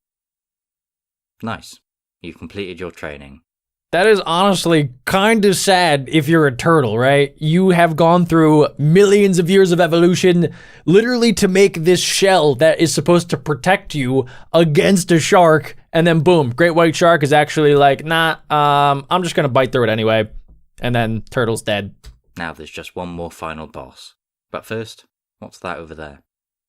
You're a very curious species, so decide to get closer and pop your head up for a look. Something known as spy hopping. Nothing Oh, of no. interest. Hey, stop As you're catching swimming stuff. back, That's you my suddenly tuna. realise that you're not going anywhere. Oh no. Okay. This can go 2 ways. If they're nice and this is an accident, you go free. If not, you end up as soup. Oh no. Saved by the Yeah, apparently it's a pretty big delicacy in China, I learned recently, where they actually eat the fins of sharks, which is pretty sad. But I mean, we do eat a lot of different creatures, but sharks are one of the species that are very endangered. So it's not a good thing. We should not be hunting sharks. plot armor. But it looks like someone wasn't. Oh, sorry. They've got to R.I.P. be like 19 feet long, looking very battle scarred, and there appears to be some shark remains spilling out its stomach. Aw. That can't be coincidence. This has to be the killer. Must have followed you here. I guess they finally ran out of steam. Right, after that detour, you're now ready for your final challenge. Humpback whale. What? Juvenile. And that Okay, would be okay. a bit of a push. That would be You insane. decide to swim back towards South Africa until the opportunity arises, then check the instructions. Hello. In true final boss fashion, they're double your size, have a ton of health, but don't actually deal that much damage. That's fine. We especially play if you avoid Elden their Ring. special attack. So you just attack away for half an hour until you eventually win. Huh. Well, Nice. we did it. Now you can eat to your belly's full. But then there's going to be other things that come, right? Because that's exactly what happens is the other animals crowd around the giant whale carcass, and then it's a feeding frenzy. Is that all you can fit? Well, that was a bit pointless then. Anyway, you've finally done it. You've killed everything, ruined lives, all to get to a whopping 20 feet long. Yes. You're the most feared predator in the ocean, and no one can stand up to you. You've proved you're the undisputed ruler of the seas, and... Oh no. No, what was that? What happened? Who killed me? That's not what you expected. It was a person, wasn't it? Oh no. No. No. No, it's the killer whale. I knew it, dude. I knew it was the killer whales. Killer whales are like literally the deadliest creature of all time.